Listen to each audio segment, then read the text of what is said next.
ये कहानी एक मिडीवियल इसेकाई दुनिया से होती है जहाँ एक हाई स्कूल का स्टूडेंट जिसका नाम रियो होता है वो एक साधारण सी सुनसान झोपड़ी के भीतर लेटा हुआ था। झोपड़ी में कोई भी फर्नीचर मौजूद नहीं थे सिवाय एक साधारण सी टेबल के जिस पर दो किताबें और एक धारदार चाकू रखा हुआ था। रियो धीरे धीरे उठता और उन वस्तुओं पर कोई ध्यान नहीं देता और ताजी हवा लेने के लिए झोपड़ी के बाहर चला आता है। बाहर कदम रखते ही उसकी नजर चारों तरफ जाती है और जहां तक उसकी नजर जाती है वहां तक ऊंचे ऊंचे पहाड़ों की सिर्फ श्रृंखला फैली हुई थी। फिर वो अपने हाथों की तरफ देखता और कुछ सोचकर एक मंत्र बोलता है जिससे उसकी हथेली पर जादुई रूप से पानी की एक छोटी सी बूंद उभर कर छलक जाती है। लेकिन ये सब कुछ दिन पहले शुरू हुआ था जब रियो ने खुद को एक सफेद और शून्य जैसी जगह में पाया था। उस अधूरी सी दुनिया में वो सोचने लगता है कि आखिर ये जगह है क्या। तभी वहां पर एक फरिश्ता प्रकट होता है।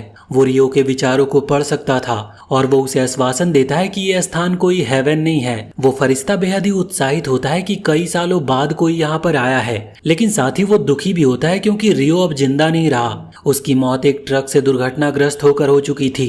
रियो पहले इस सच्चाई को जानता है और वो तुरंत ही समझ जाता है कि ये उसका पूर्ण जन्म मिलने वाला है। रियो उस फरिश्ते से जिसे वो मन ही मन में माइकल नाम देता है वो पूछता है कि अगली जिंदगी में उसे क्या करना चाहिए। माइकल मुस्कुराकर जवाब देता है कि उसे वही जीवन चुनना चाहिए जो वो वास्तव में जीना चाहता है। रियो हमेशा से एक शांत और स्थिर और धीमा जीवन चाहता था, ना किसी लड़ाई झगड़े में और ना ही किसी बड़ी जिम्मेदारी में। माइकल उसे ये जीवन अपनाने की अनुमति देता है और उसे एक नई दुनिया जिसका नाम फी होता है उसमें भेजने की तैयारी करता है। माइकल रियो को बताता है कि फी की दुनिया में केवल 20% लोग ही जादू का इस्तेमाल कर सकते हैं, लेकिन रियो उन भाग्यशाली लोगों में से एक है जिसे जादू करने की शक्ति मिलेगी।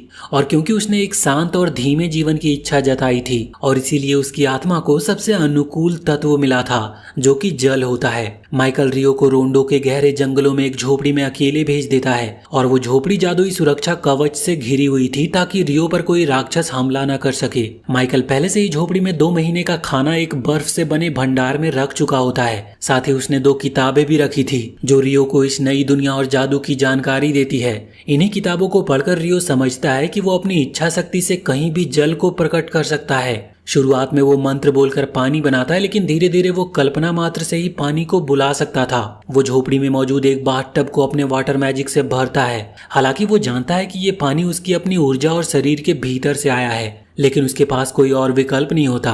पानी बर्फ की तरह ठंडा होता है, इसलिए उसे अब इसे गर्म करने का कोई उपाय सोचना पड़ता है। वो सबसे पुरानी तकनीक लकड़ी रगड़कर आग जलाने की कोशिश करता है, लेकिन बार बार प्रयास करने के बावजूद भी एक चिंगारी तक नहीं निकलती। थक हार कर वो सोचता है कि शायद इसे वो जादू के जरिए हल कर सके। वो अपने पुराने लाइफ में सीखी गई केमिस्ट्री का उपयोग करते हुए वो वाटर को ऑक्सीजन और हाइड्रोजन में अलग अलग करता है। इससे वो वाटर को बर्फ में कन्वर्ट कर देता है। फिर वो बर्फ को एक लेंस की तरह इस्तेमाल करके सूरज की किरणों को एक जगह पर केंद्रित करता है और इस सबसे वो एक छोटी सी आग जला पाने में कामयाब भी रहता है। गर्म पानी तैयार हो जाने के बाद वो एक लंबा, आरामदायक और ठंड से राहत देने वाला स्नान करता है और इस प्रोसेस में उसका मन भी शांत होता है। वो सोचता है कि जैसे उसने वाटर को बर्फ में बदला वैसे ही उसे गर्म भी किया जा सकता है, लेकिन वो उस मैजिक को बाद में आजमाने का फैसला करता है। अभी के लिए वो बस खाना खाता है। रात को खाना खाते समय उसे एहसास होता है कि अब जल्दी उसका खाना खत्म हो जाएगा। उसे शिकार पर जाना चाहिए, लेकिन जंगल के भीतर जाना यानी खतरे को इनवाइट करना था, क्योंकि वहां राक्षस होते हैं और उसके पास सिर्फ एक छोटा सा चाकू है जो माइकल ने दिया था। इसीलिए वो समझता है कि अब उसे अटैक करने के लिए कोई जादू भी सीखना पड़ेगा। अगले दिन वो अपना पहला अटैक मैजिक जिसका नाम वाटर बॉल होता है उसे सीखने की कोशिश करता है, लेकिन वो वाटर बॉल को एक पास के पेड़ की ओर फेंकता है तो वहां पर कोई नुकसान नहीं पहुंचता। वो काफी निराश होता है, लेकिन हार नहीं मानता। वो वाटर बॉल को एक तीर की तरह पतला और तेज बनाने की कोशिश करता है और काफी घंटों की मेहनत के बाद वो एक नई तकनीक सीखता है जिसका नाम था वाटर जेट। हालांकि ये अभी भी पेड़ों को नुकसान नहीं पहुंचा पाता, लेकिन फिर भी वो इसे अपनी एक अचीवमेंट ही मान रहा था। अगले दिन वो बर्फ के जादू को सुधारने की ओर ध्यान देता है, क्योंकि अब तक उसका वाटर मैजिक लड़ाई के लायक नहीं बन पाया था। वो धीरे धीरे एक बर्फ क्रिस्टल बनाता है, लेकिन उसे दूर तक फेंकने में वो असफल था। वाटर की तुलना में बर्फ को एक दिशा में फेंकना कहीं ज्यादा मुश्किल था। फिर भी कई घंटों की कोशिश के बाद वो एक साथ कई बर्फ के क्रिस्टल बनाने में सफल रहता है। हालांकि उनमें अच्छे तरीके से माहिर होना अब भी उसकी सीमा से बाहर थी। धीरे धीरे कई दिनों की मेहनत के बाद वो काफी तेजी से क्रिस्टल बना सकता था। हालांकि अभी भी वो उन्हें हथियार की तरह इस्तेमाल करने में सफल नहीं हुआ था, लेकिन अब वक्त की कमी के कारण वो एक व्यवहारिक समाधान निकालता है। वो बर्फ के क्रिस्टल को भाले की नोक की तरह इस्तेमाल करने का सोचता है। जंगल की ओर जाते हुए वो एक नदी के पास पहुंचता है जहां उसे क्वार्ट्ज मिलता है। ये उसे बेहद राहत देता है, क्योंकि अब अगर उसकी माना खत्म भी हो जाए तो वो उस क्वार्ट्ज से आग जला सकता था। फिर वो कुछ जड़ी बूटियों को इकट्ठा करता है, लेकिन तभी एक राक्षस जिसका नाम लेसर बोअर होता है वो उसे एक आसान शिकार समझकर उस पर हमला कर देता है। राक्षस उसके ऊपर झपटता है, लेकिन डर के मारे रियो की टांगे फ्रीज हो जाती है। वो हिल भी नहीं पाता और लगता है जैसे उसकी नई जिंदगी यहीं पर समाप्त हो जाएगी। लेकिन आखिरी पल में मरने का विचार उसे बचने के लिए छलांग लगाने को प्रेरित करता है, और इस बार वो पूरी एकाग्रता से जादू का प्रयोग करता है। जमीन को बर्फ में बदल देता है, जिससे राक्षस फिसल जाता है। फिर वो बर्फ की कीले बनाकर उस राक्षस पर फेंकता है, जो उसकी बॉडी में घुस जाती है, और इस वजह से वो राक्षस वहीं पर मारा जाता है। और ये घटना ये साबित कर देती है कि जब जरूरत हो तो इंसान अपनी सीमाओं से परे जाकर कुछ भी कर सकता है। रियो ने मजबूरी में अपने जादू का बेहतर इस्तेमाल किया था। हालांकि ये उसकी पहली जीत थी, लेकिन वो जानता था कि वो अभी भी एक सच्चा जादूगर बनने से बहुत दूर है। वो अपनी झोपड़ी में लौटता है और तुरंत ही मॉन्स्टर कॉम्पेडियम नामक किताब उठाकर राक्षसों के बारे में पढ़ना शुरू करता है, और वो जल्दी जान लेता है कि लेजर बोअर तो सबसे कमजोर राक्षसों में गिना जाता है। किताबों में मौजूद जानकारी से उसे समझ में आती है कि अगर वो जीवित रहना चाहता है तो उसे आने वाले खतरे को पहले से पहचानना होगा। वो किताब के उस पन्ने पर पहुंचता है जहां ड्रैगन का वर्णन किया गया था, और वो पूरी किताब उसे सिर्फ यही सलाह देती है कि अगर तुम ड्रैगन को देखो तो जितना तेजी से दौड़ सको दौड़ पड़ो, क्योंकि तुम्हारे पास बचने की कोई और संभावना नहीं है, लेकिन कोशिश जरूर करनी चाहिए। वो किताब का अगला पन्ना पलटता है जहां पर एक बेहद खतरनाक राक्षस अकूना का वर्णन था, लेकिन इस बार किताब कुछ अलग कहती है। इसमें लिखा होता है कि इस राक्षस के सामने भागने की भी जरूरत नहीं है, उसे बस यही दुआ करनी चाहिए कि जीवन भर उसका कभी भी सामना उससे ना हो। और ये चेतावनी उसे काफी डरावनी लग रही थी। किताब उसके बारे में ज्यादा कुछ भी नहीं बताती, लेकिन फिर भी रियो पढ़ना जारी रखता है। और आप सोच सकते हैं कि पिछली शिकार की घटना के बाद ये काफी डर गया था, लेकिन सच्चाई ये है कि एक लड़का हमेशा चार दीवारी के भीतर रह ही नहीं सकता। इसीलिए अगली सुबह रियो खुद को मानसिक और शारीरिक रूप से तैयार करता है और फिर जंगल की ओर निकल पड़ता है। दिन की शुरुआत उम्मीद से कहीं बेहतर होती है, क्योंकि उसे एक ऐसा पेड़ मिलता है जिस पर रसीले और ताजे फल लटके हुए थे, और जैसे ही वो फल को तोड़कर उसका स्वाद लेता है उसे लगता है कि ये स्वाद कल के तनाव और डर का पूरा हिसाब चुकता कर रहा है। वो मुस्कुरा उठता है। जीवन में ये पल उसका बेहद सुकून देने वाला था, लेकिन उसकी ये शांति ज्यादा देर तक टिक नहीं पाती, क्योंकि अचानक से वहां पर एक असैसियन हॉक आसमान से तेजी से उसकी ओर झपटता है और रियो को जमीन पर गिरा देता है। रियो यहाँ पर महसूस करता है कि ये हॉक उस पर भारी पड़ रहा है। वो हवा के जादू का उपयोग करता है जो दिखाई नहीं देता, जिससे रियो ना तो उसके वार को देख सकता है और ना ही उसके वार का कोई रिस्पॉन्स दे सकता है। उसे किताब में लिखी बात याद आती है कि अगर लड़ाई में हार तय हो तो भाग जाना ही बेहतर होता है। वो भागने की कोशिश करता है, लेकिन फिर सोचता है कि वो एक परिंदे से कैसे तेज भाग सकता है। खुद को चारों ओर से घिरा देखकर वो भागने की बजाय लड़ने का फैसला करता है। वो अपने बर्फ के जादू का उपयोग करता है और बाज को पकड़ने की कोशिश करता है। थोड़ी देर के लिए ऐसा लगता है जैसे वो हॉक मर चुका है। रियो उसके पास जाता है, लेकिन तभी वो हॉक बर्फ को तोड़कर बाहर निकलता है। हालांकि अब उसकी एक आंख जरूर जख्मी हो चुकी होती है। वो हॉक जब ये देखता है कि रियो अब पहले से ज्यादा मजबूत हो चुका है तो वो एक चिंगाड़ मारकर वहां से उड़ जाता है। रियो थककर जमीन पर गिर पड़ता और बड़बड़ाता है कि ये धीमा जीवन तो बिल्कुल भी धीमा नहीं है। वो घर लौटने की कोशिश करता है, लेकिन तभी उसे एहसास होता है कि वो रास्ता ही भटक चुका है। हॉक से भागते समय वो इतनी तेजी से दौड़ा कि अब उसे ये पता तक नहीं है कि वो किस डायरेक्शन में है। जंगल में रास्ता ढूंढते समय उसकी नजर एक अजीब सी चीज पर पड़ती है। एक ऐसा प्राणी जिसकी गर्दन में धुआं उठ रहा हो और उसका सर भी गायब था। असल में इसे डुल्हाना कहा जाता है, जो कि अपने घोड़े की देखभाल कर रहा होता है। रियो घबरा जाता है, लेकिन किसी तरह शांत रहते हुए वापस अपनी झोपड़ी तक पहुंचता है। समय धीरे धीरे बीतता है और रियो खुद को और भी बेहतर बनाने के लिए कड़ी मेहनत करता है। वो अपने जादू में निरंतर सुधार करता है। कई राक्षसों से लड़ते हुए, जंगल में मछली पकड़ते हुए वो अपने बर्फ के जादू को इतना धारदार बना देता है कि अब उसकी बर्फ एक पहाड़ तक को काट सकती थी। उसका कॉन्फिडेंस बढ़ता है और अब उसे एक नई जिंदगी की आदत सी हो जाती है। हालांकि एक मिस्टीरियस हैबिट भी उसकी दिनचर्या का हिस्सा बन गई थी।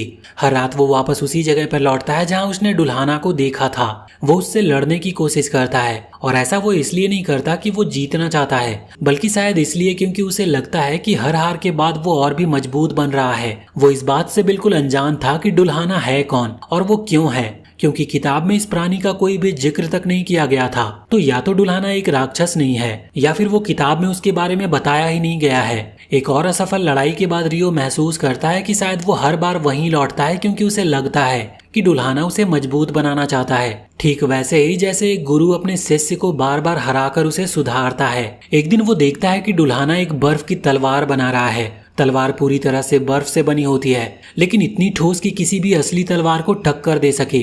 डुलाना चुपचाप वो तलवार रियो की ओर बढ़ाता है। रियो बिना कोई सवाल किए उसे ले लेता है और उसी पल डुलाना शांतिपूर्वक अपने घोड़े पर सवार होकर वहां से चला जाता है। इसके बाद के कुछ दिन काफी शांतिपूर्वक बीतते हैं। वो लगातार अपने प्रैक्टिस पर ध्यान फोकस करता है, शिकार करता है, खाना पकाता है और हर दिन वो खुद को थोड़ा बेहतर बनाने की कोशिश भी करता है। लेकिन ये शांति ज्यादा देर तक नहीं टिकती। एक दिन जब वो हमेशा की तरह अपने अभ्यास में लीन होता है, अचानक से वो उसी हॉक को सामने देखता है। लेकिन अब वो पहले जैसा नहीं था। अब वो बिल्कुल काला हो चुका था और बहुत ही बड़ा दिख रहा था और उसकी एक आंख भी गायब थी। रियो तुरंत ही समझ जाता है कि ये वही हॉक है जिससे वो पहले भिड़ा था और अब वो काफी बड़ा हो चुका है। वो बाज पूरी ताकत से उसकी ओर झपटता है। रियो तुरंत 5 परतों वाली बर्फ की दीवार बनाता है, लेकिन बाज उन्हें ऐसे तोड़ता है जैसे वो कागज की कोई परतें हो। फिर वो 10 परतें बनाता है, लेकिन बाज उन्हें भी रौंदता हुआ निकलता है। इसके बाद रियो अपना special attack ice launcher use करता है, जो कि बर्फ का एक तेज और घातक भाला था, लेकिन बाज उसे चीरता हुआ आर पार कर देता है। और इसी बीच रियो के हाथ से उसका सहारा, जो कि एक लकड़ी का डंडा था, वो भी गिर जाता है। वो झुककर उसे उठाने ही वाला होता है कि उसकी नजर पास रखी तलवार पर जाती है। वो बर्फ की तलवार जो डुल्हाना ने उसे दी थी। वो तुरंत उसे उठाता और बाज पर जोरदार हमला करता है। ये हमला असर करता और वो बाज पीछे हटता है और उसकी स्पीड भी काफी धीमी होती है। फिर वो एक बार फिर से अपनी आखिरी ताकत बटोर कर रियो की ओर आता है, लेकिन इस बार रियो उसकी दिशा और गति को पूरी तरह पढ़ लेता है और जैसे ही वो करीब आता है, रियो पूरी ताकत से तलवार चलाता है और तलवार बाज के शरीर को चीरती हुई आर पार हो जाती है। वो बाज जमीन पर गिरता और रियो उसके पास जाता है। वो जानता है कि ये वही बाज है जिसने उसकी एक बड़ी परीक्षा ली थी और अब उसकी जान भी जा चुकी है। लेकिन रियो उस बाज पर गुस्से से नहीं बल्कि सम्मान से देखता है। वो महसूस करता है कि ये बाज बदला लेने नहीं बल्कि उसे चुनौती देने आया था और उसकी उस चुनौती ने ही रियो को मजबूत बनाया है। रियो अपना सर झुकाकर उसे अंतिम विदाई देता है और वो उसकी जान सम्मान पूर्वक अपने हाथों से लेता है। वो तलवार निकालता है और बाज की सांसें थम जाती है। वो वापस लौटने ही वाला होता है कि तभी उसे किसी भारी और विशाल प्राणी के आने का आभास होता है। पेड़ों के बीच से एक विशालकाय ड्रैगन निकलता और रियो के पास आता है। लेकिन हैरानी की बात यह होती है कि ड्रैगन उससे बात करता है, सीधे उसके मन में। वो टेलीपैथी का इस्तेमाल कर रहा था। ये देखकर रियो काफी हैरान हो जाता है कि वो ड्रैगन की आवाज को सुन सकता है। ड्रैगन भी खुश होता है क्योंकि वो कई सालों बाद किसी इंसान के साथ अपनी टेलीपैथी साझा कर पा रहा था। ड्रैगन रियो से पूछता है कि क्या उसने कहीं पर कोई विकसित बाज देखा है। रियो जवाब देता है कि हाँ, उसने उसे देखा है और अब वो उसे मार चुका है। ड्रैगन ये सुनकर बहुत ही हैरान होता है। वो पूछता है कि एक आम इंसान कैसे इतने बड़े क्रिएचर को हरा सकता है। रियो उसे अपनी तलवार दिखाता है। ड्रैगन उसकी तलवार को देखकर तुरंत पहचान जाता है कि ये तलवार फेरी किंग का है। वो काफी आश्चर्य से पूछता है कि रियो ने ऐसा क्या किया कि उसे ये दुर्लभ तलवार मिला। हालांकि ये बात तो रियो खुद भी नहीं जानता कि ये तलवार उसे कैसे मिल गई। वो बस इतना कह पाता है कि ये तलवार उसे एक मिस्टीरियस क्रिएचर डुल्हाना ने दी थी। ड्रैगन कुछ पलों के लिए शांत रहता है, फिर गहराई से सांस लेता है और पूछता है, क्या तुम जानते हो कि ये तलवार किस प्रकार की शक्ति के लिए है। रियो अपना सिर हिलाता और कहता है कि नहीं, मुझे नहीं पता। फिर रियो भी ड्रैगन से कुछ सवाल करता है कि वो कौन है और ये दुनिया कैसी है और क्या और भी खतरे उसके रास्ते में हैं। दोनों देर रात तक बातचीत करते हैं जैसे दो पुराने योद्धा एक अग्निकुंड के पास बैठकर अपनी कहानियां बांट रहे हो। अंत में ड्रैगन कहता है कि अब उसे जाना होगा। वो उड़ने से पहले अपना नाम बताता है, लुएन। रियो मुस्कुराकर कहता है कि मेरा नाम रियो है और वहीं से उन दोनों में एक नई फ्रेंडशिप की शुरुआत होती है। एक इंसान और एक ड्रैगन के बीच की दोस्ती, जो दोनों अपनी अपनी खोई हुई दुनिया में एक दूसरे का सहारा बनते हैं। रियो सचमुच अपनी नई जिंदगी में बहुत मजे में था, इतना कि उसे पुनर्जन्म देने वाले फरिश्ते को फिर से उसकी स्लैब को चेक करनी पड़ती है और तभी उसे एक बहुत ही अहम बात का एहसास होता है जो उसने पहले मिस कर दी थी। दरअसल रियो के पास इस नई दुनिया में एक छुपी हुई शक्ति है जिसे फरिश्ता अपनी पहली नजर में देख नहीं पाया, क्योंकि पिछली बार उसने जिसे वहां पर भेजा था उसके पास ये शक्ति नहीं थी, और ये शक्ति थी हमेशा यंग रहने की, यानी कि अब रियो कभी भी बूढ़ा नहीं होगा। और अब असली सवाल ये था कि रियो इस शक्ति का इस्तेमाल कैसे करेगा और इसका मतलब उसकी जिंदगी के लिए क्या होगा। और ये सवाल भविष्य के लिए कई सारे सीक्रेट्स और संभावनाओं को जन्म देता है। रियो जो सुबह सुबह समुद्र किनारे सी फूड इकट्ठा करने निकला था, वो अचानक एक टूटे हुए जहाज के मलबे से टकरा जाता है, और जैसे ही वो इस नजारे को देखता है उसे अपनी रॉबिन्सन क्रूसो वाली ट्रैवल पूरी होती हुई महसूस होती है। वहाँ पास ही एक नाव पड़ी होती है जिसके बगल में एक आदमी की लाश दिखाई देती है। वो उसकी पल्स को चेक करता और समझ जाता है कि उस व्यक्ति की आत्मा इस दुनिया से हमेशा के लिए विदा ले चुकी है। लेकिन जैसे ही वो नाव के दूसरी ओर नजर डालता है, वहाँ पर एक और आदमी को देखता है जो अभी भी जीवित था और सांसें ले रहा था। उसका नाम एबेल होता है। रियो राहत की सांस लेता और उसे अपने घर पर ले आता है, और यहाँ पर हमें पता चलता है कि एबेल और उसके कुछ दोस्त एक यात्रा पर निकले थे, और वो भी इसी नाव में। लेकिन तभी एक बेहद खतरनाक तूफान आ गया। उस तूफान के बीच समुद्र की गहराइयों से एक टाइटन ऑक्टोपस निकल आया और उसने पूरी नाव पर हमला बोल दिया, और उसके इस हमले से नाव के 2 टुकड़े हो गए और सभी यात्री समुद्र में डूब गए। लेकिन सौभाग्य से यह हादसा तट के काफी पास हुआ, जिससे वो लोग किनारे पर बहकर आ गए। फिलहाल रियो एबेल को, जो अभी भी बेहोश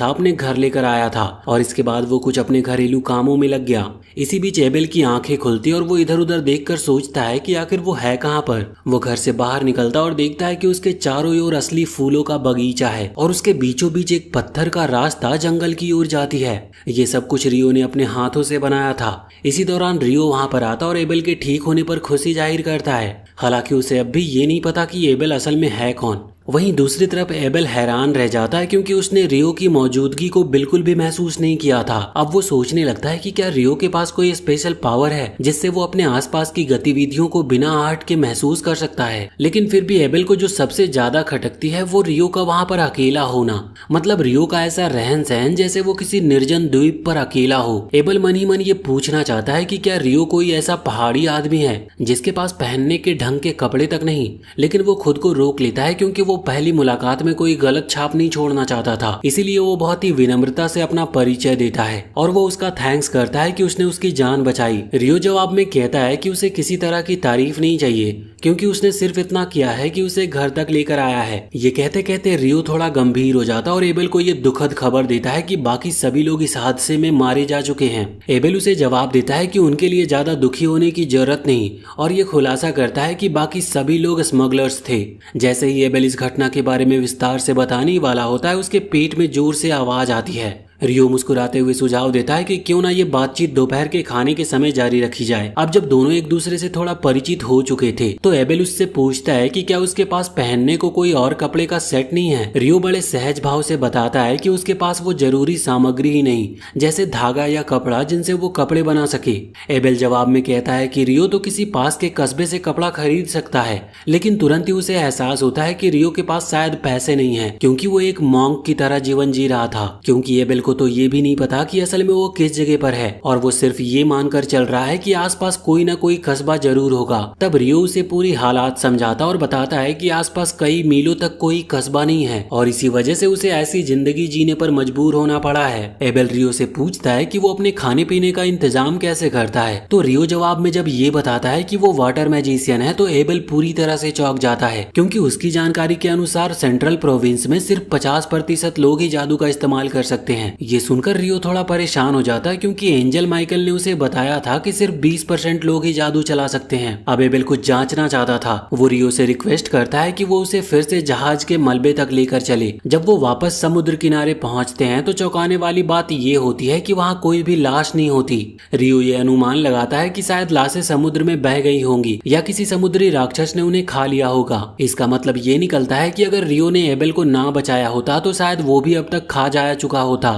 इस बात से एबेल खुद को और भी ज्यादा कर्जदार महसूस करता और कहता है कि भले ही वो दोनों अजनबी हैं, लेकिन रियो एक सच्चा दोस्त है। एबेल फिर उस जहाज के मलबे को खंगालता है, लेकिन वो चीज उसे नहीं मिलती जिसके लिए वो वहां पर आया था। इसीलिए अब वो अपने अगले कदम का प्लान बदलता और तय करता है कि अब वो उत्तर दिशा में स्थित टाउन ऑफ लॉन जाकर अपने दोस्तों से मिलेगा। वो रियो को भी अपने साथ चलने को कहता है, ये कहते हुए कि उसे एक मार्गदर्शक की जरूरत है क्योंकि उसे नहीं पता कि लॉन कहाँ पर है। लेकिन रियो को भी इस स्थान के बारे में कोई जानकारी नहीं थी, लेकिन फिर भी वो एबेल का गाइड बनने के लिए तैयार हो जाता है और कहता है कि वो कल यात्रा शुरू करेंगे क्योंकि उसे कुछ तैयारियां करनी है। एबेल ये मान लेता और दोनों इस फैसले पर हाथ मिलाते हैं। शाम को रियो अपने इस पहाड़ी जैसे जीवन को अलविदा कहता और जंगल की ओर निकलता है। वो डुलाना से भी विदा लेने के लिए उसके पास जाता है और उससे कहता है कि वो कल रवाना होने वाले हैं, लेकिन एक दिन जरूर लौटने का वो उससे वादा भी करता है। वो अपने गुरु के प्रति आभार प्रकट करता है और एक आखिरी बार उसके साथ प्रैक्टिस युद्ध करना चाहता था। वो दोनों अपनी पूरी ताकत से लड़ते हैं और एक लंबे युद्ध के बाद दुल्हाना ही विजयी होता है। अब जब विदाई का समय आता है तो दुल्हाना रियो को एक लास्ट गिफ्ट देता है। वो गिफ्ट एक मेन कैरेक्टर के आउटफिट जैसा था और दुल्हाना रियो के आने वाले अगले जीवन के लिए बेस्ट ऑफ लक भी कहता है। अगली सुबह रियो अपने नए कपड़े में एबेल के साथ उत्तर दिशा की ओर ट्रैवल पर निकल पड़ता है और अपने इस वीरान से जीवन को हमेशा के लिए छोड़ते हुए वो आगे बढ़ता है। रास्ते में उन्हें एक जंगली सूअर मिल जाता और एबेल स्थिति को संभालने के लिए आगे आता है। भले ही वो जादू नहीं जानता, लेकिन वो अपनी स्वॉर्ड स्किल का इस्तेमाल करते हुए अपनी चालों को तेज करता है और एक ही बार में उस सूअर को मार गिराता है। जंगल इतना घना और बड़ा था कि ऐसा लगता है जैसे वो कभी खत्म ही नहीं होगा। उस रात उन्हें एक बड़े पेड़ के नीचे अपना कैंप लगाना पड़ता है। अगली सुबह वो अपनी यात्रा फिर से जारी रखते हैं और वो एक तालाब के पास पहुंचते हैं जहां वो दूर पानी में एक लिजार्ड मैन कपल को उनके निजी पल में देखते हैं। एबेल उनसे कोई लड़ाई नहीं करना चाहता था, ये कहते हुए कि लिजार्ड मैन आमतौर पर बहुत ताकतवर होते हैं, इसीलिए वो एक मोड़ लेकर अलग रास्ता पकड़ लेते हैं। हालांकि यहाँ पर रियो अपने डिटेक्शन स्किल का उपयोग करते हुए महसूस करता है कि कुछ प्राणी उनकी ओर तेजी से दौड़ रहे हैं। उसे शक होता है कि शायद लिजार्ड मैन ने उन्हें देख लिया है। एबेल रियो से कहता है कि वो उसके पीछे रहे, लेकिन रियो मना कर देता है क्योंकि वो सुन सकता था कि कई दुश्मन के कदम उनके नजदीक आ रहे हैं। एबेल को लगता है कि रियो की जादू की शक्ति तब तक बेकार है जब तक उसके पास कोई मैजिक स्टाफ ना हो, लेकिन वो हैरान रह जाता है जब वो देखता है कि रियो को ना तो स्टाफ की जरूरत है और ना ही कोई स्पेल चैंट की। वो बिना इन चीजों के भी जादू चला सकता है। एक झटके में रियो कई बर्फीले क्रिस्टल यानी कि आइस क्रिस्टल को समन करता है और उनके चारों ओर से आ रहे लिजार्ड मैन की ओर फेंक देता है। एक ही पल में वो चारों लिजार्ड मैन खत्म हो जाते हैं और कुछ ही सेकंड्स में वो पूरी लड़ाई खत्म हो जाती है और वो भी बड़े ही आसानी तरीके से।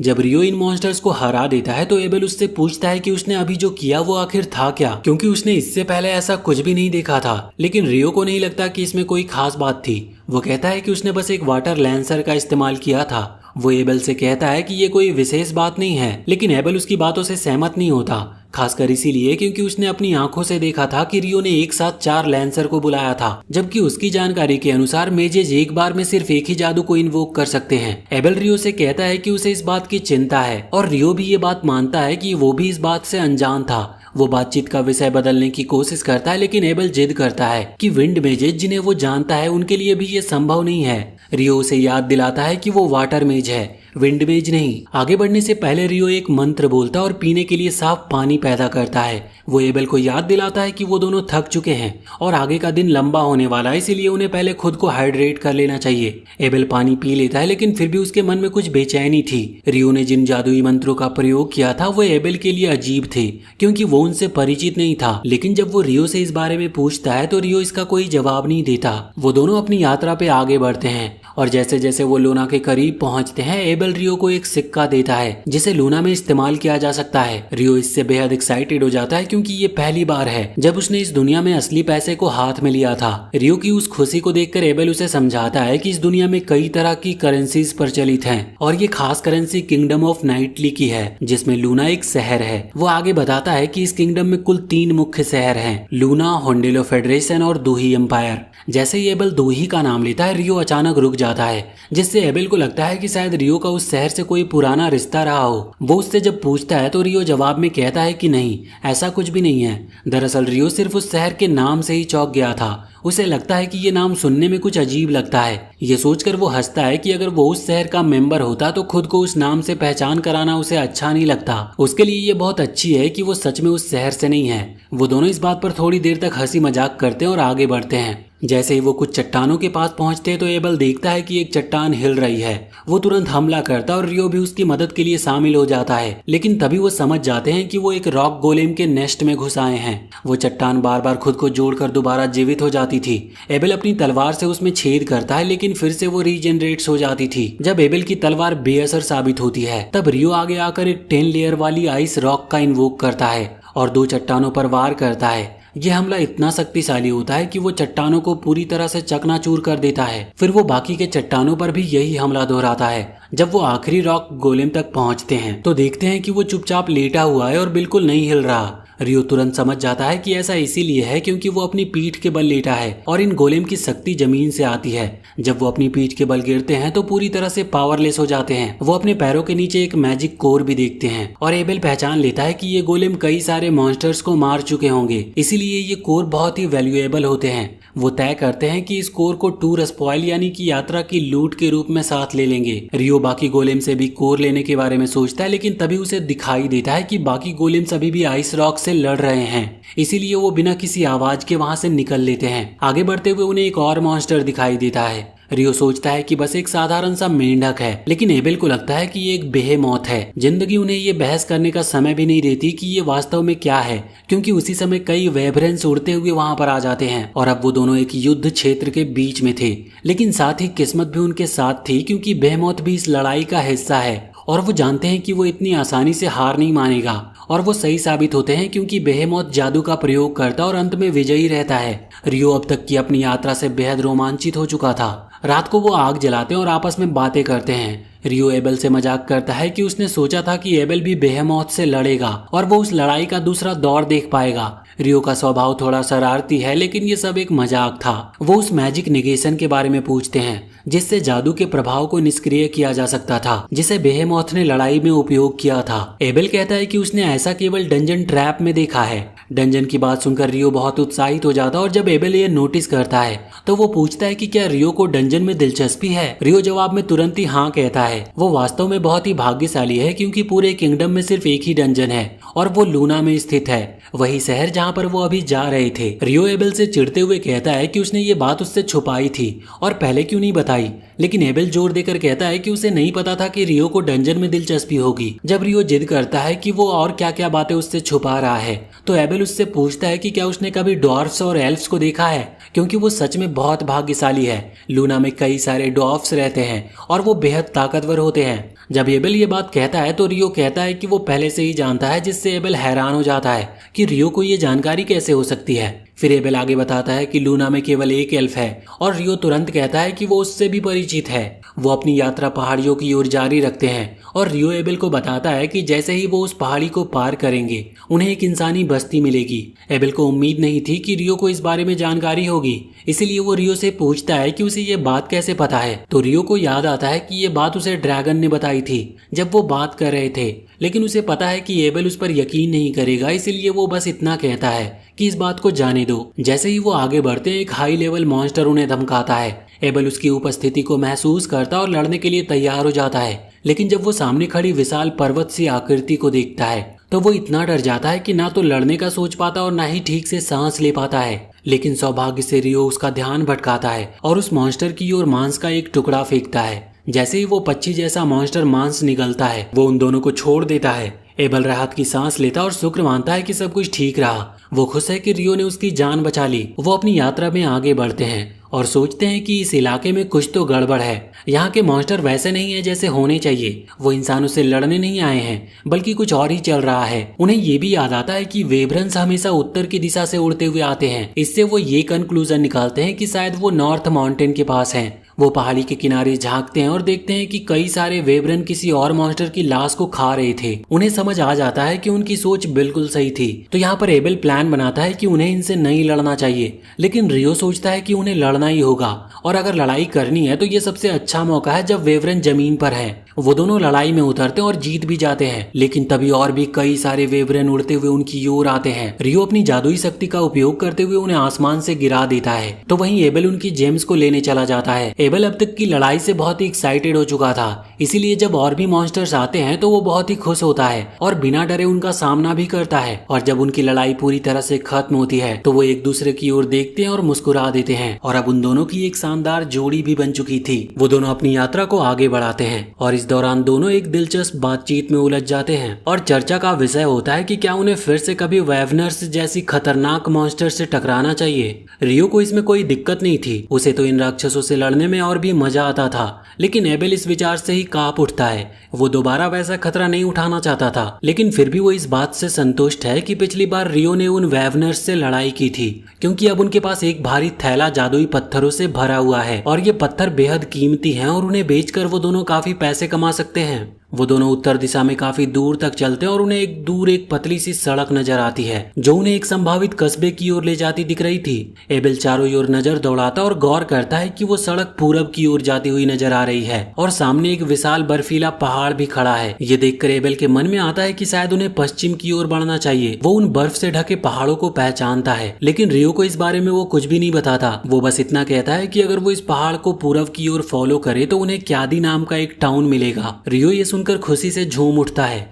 और बड़े ही एक्साइटमेंट से बताता है कि वो कितनी शिद्दत से एक असली बिस्तर पर सोने को मिस कर रहा था। एबेल ये सुनकर थोड़ा हैरान हो जाता है। वो सोच में पड़ जाता है कि रियो दरअसल एक रिलैक्सर टाइप इंसान है। अब तक तो उसने उसे बस एक गुफावासी या यूं कहे कि एक क्रेजी फाइटर ही समझा था, जिसे सिर्फ लड़ाइयों से मतलब है और हर समय बस मॉन्स्टर का शिकार करना चाहता है। खैर, क्यादी पहुंचने से पहले ही एबेल रियो को सलाह देने लगता है कि वहां पर पहुंचकर उसे क्या क्या करना चाहिए। वो रियो को वहां की प्रसिद्ध लोकल क्यूजीन के बारे में बताता है, जो उसके अनुसार बेहद ही स्वादिष्ट और दिल को लुभाने वाली होती है। बहुत ज्यादा समय नहीं लगता और दोनों उस छोटे से टाउन क्यादी में पहुंच जाते हैं। शहर में घुसते ही वो सीधे एक स्थानीय रेस्टोरेंट की ओर बढ़ते हैं और वहां बैठकर खाना ऑर्डर करते हैं। रेस्टोरेंट में बैठकर एबेल रियो को एडवेंचर गिल्ड्स के बारे में जानकारी देता है। वो बताता है कि एक एडवेंचरर के तौर पर रजिस्ट्रेशन करवाने के कई फायदे हैं और रियो जैसे ताकतवर इंसान को ये मौका हाथ से जाने नहीं देना चाहिए। वो आगे कहता है कि एडवेंचरर गिल्ड का गिल्ड कार्ड एक तरह का पहचान पत्र होता है जो किसी व्यक्ति को पूरे राष्ट्र में बिना किसी परेशानी के स्वतंत्र रूप से घूमने की अनुमति देता है।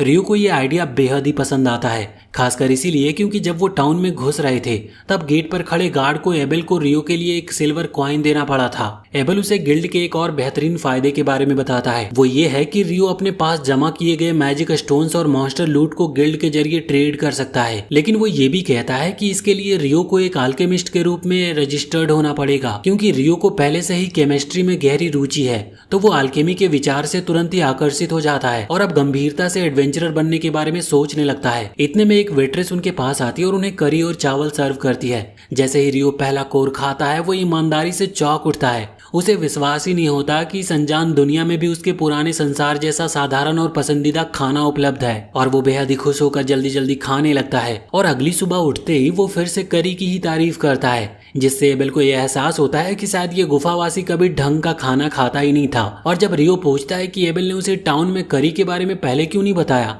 तो वो मजाक में कहता है कि शायद एबेल उससे और भी कुछ जूसी सीक्रेट छुपा रहा है। ये सुनकर एबेल थोड़ा घबरा जाता है, जिससे ऐसा लगता है कि वो शायद वाकई कुछ रहस्य छुपा रहा हो। इसके बाद वो दोनों फिर से अपनी यात्रा पर निकल पड़ते हैं। इस बार उनका रास्ता हरे भरे मैदानों और लहलहाते खेतों से होकर गुजरता है। यात्रा ज्यादा लंबी नहीं होती और वो जल्दी अपने डेस्टिनेशन तक पहुंच जाते हैं। लोन टाउन की बाहरी सीमाओं पर वो पहुंच चुके थे। जब वो एंट्रेंस गेट के पास पहुंचते हैं तो वहां का गार्ड एबेल को देखते ही पहचान लेता है और हैरान रह जाता है, क्योंकि उसके अनुसार तो एबेल गायब हो गया था और सबने ये समझा था कि उसकी मौत हो चुकी होगी। एबेल के पास उस समय सारी बात समझाने का समय नहीं होता, इसलिए वो गार्ड को बस इतना बताता है कि रियो जो उसके साथ खड़ा है उसने उसकी जान बचाई है। वो गार्ड रियो को इसके लिए धन्यवाद कहता और बेहद उत्साह से उससे हाथ मिलाता है। चूंकि रियो अब भी एडवेंचरर के रूप में रजिस्टर्ड नहीं हुआ था, उसे शहर में प्रवेश के लिए शुल्क देना पड़ता है और एबेल एक बार फिर से उसके लिए गार्ड को एक सिल्वर कॉइन देता है। गार्ड एक बार फिर एबेल का दिल से स्वागत करता है और पूछता है कि अब आगे क्या करने वाला है वो। उस बातचीत को सुनकर रियो ये बात समझ जाता है कि एबेल इस शहर में न सिर्फ प्रसिद्ध है बल्कि काफी लोकप्रिय भी है और लोगों से अच्छे खासे संबंध है इसके। बहरहाल एबेल और रियो सीधा एडवेंचरर गिल्ड की ओर आगे बढ़ते हैं। रास्ते में एबेल रियो को बताता है कि सामान्यतः जब कोई व्यक्ति गिल्ड में रजिस्टर करता है तो उसकी रैंक F से शुरू होती है, लेकिन चूंकि एबेल खुद एक अनुभवी और सम्मानित एडवेंचरर है, वो रियो की काबिलियत की गारंटी दे सकता है और उसकी इस सिफारिश की वजह से रियो को E या शायद D रैंक से भी शुरुआत करने का अवसर मिल सकता है। इस दुनिया में भी वही आम रैंकिंग नियम लागू होते हैं, यानी जितनी ऊंची रैंक उतनी ज्यादा चुनौतीपूर्ण लेकिन लाभदायक क्वेस्ट भी।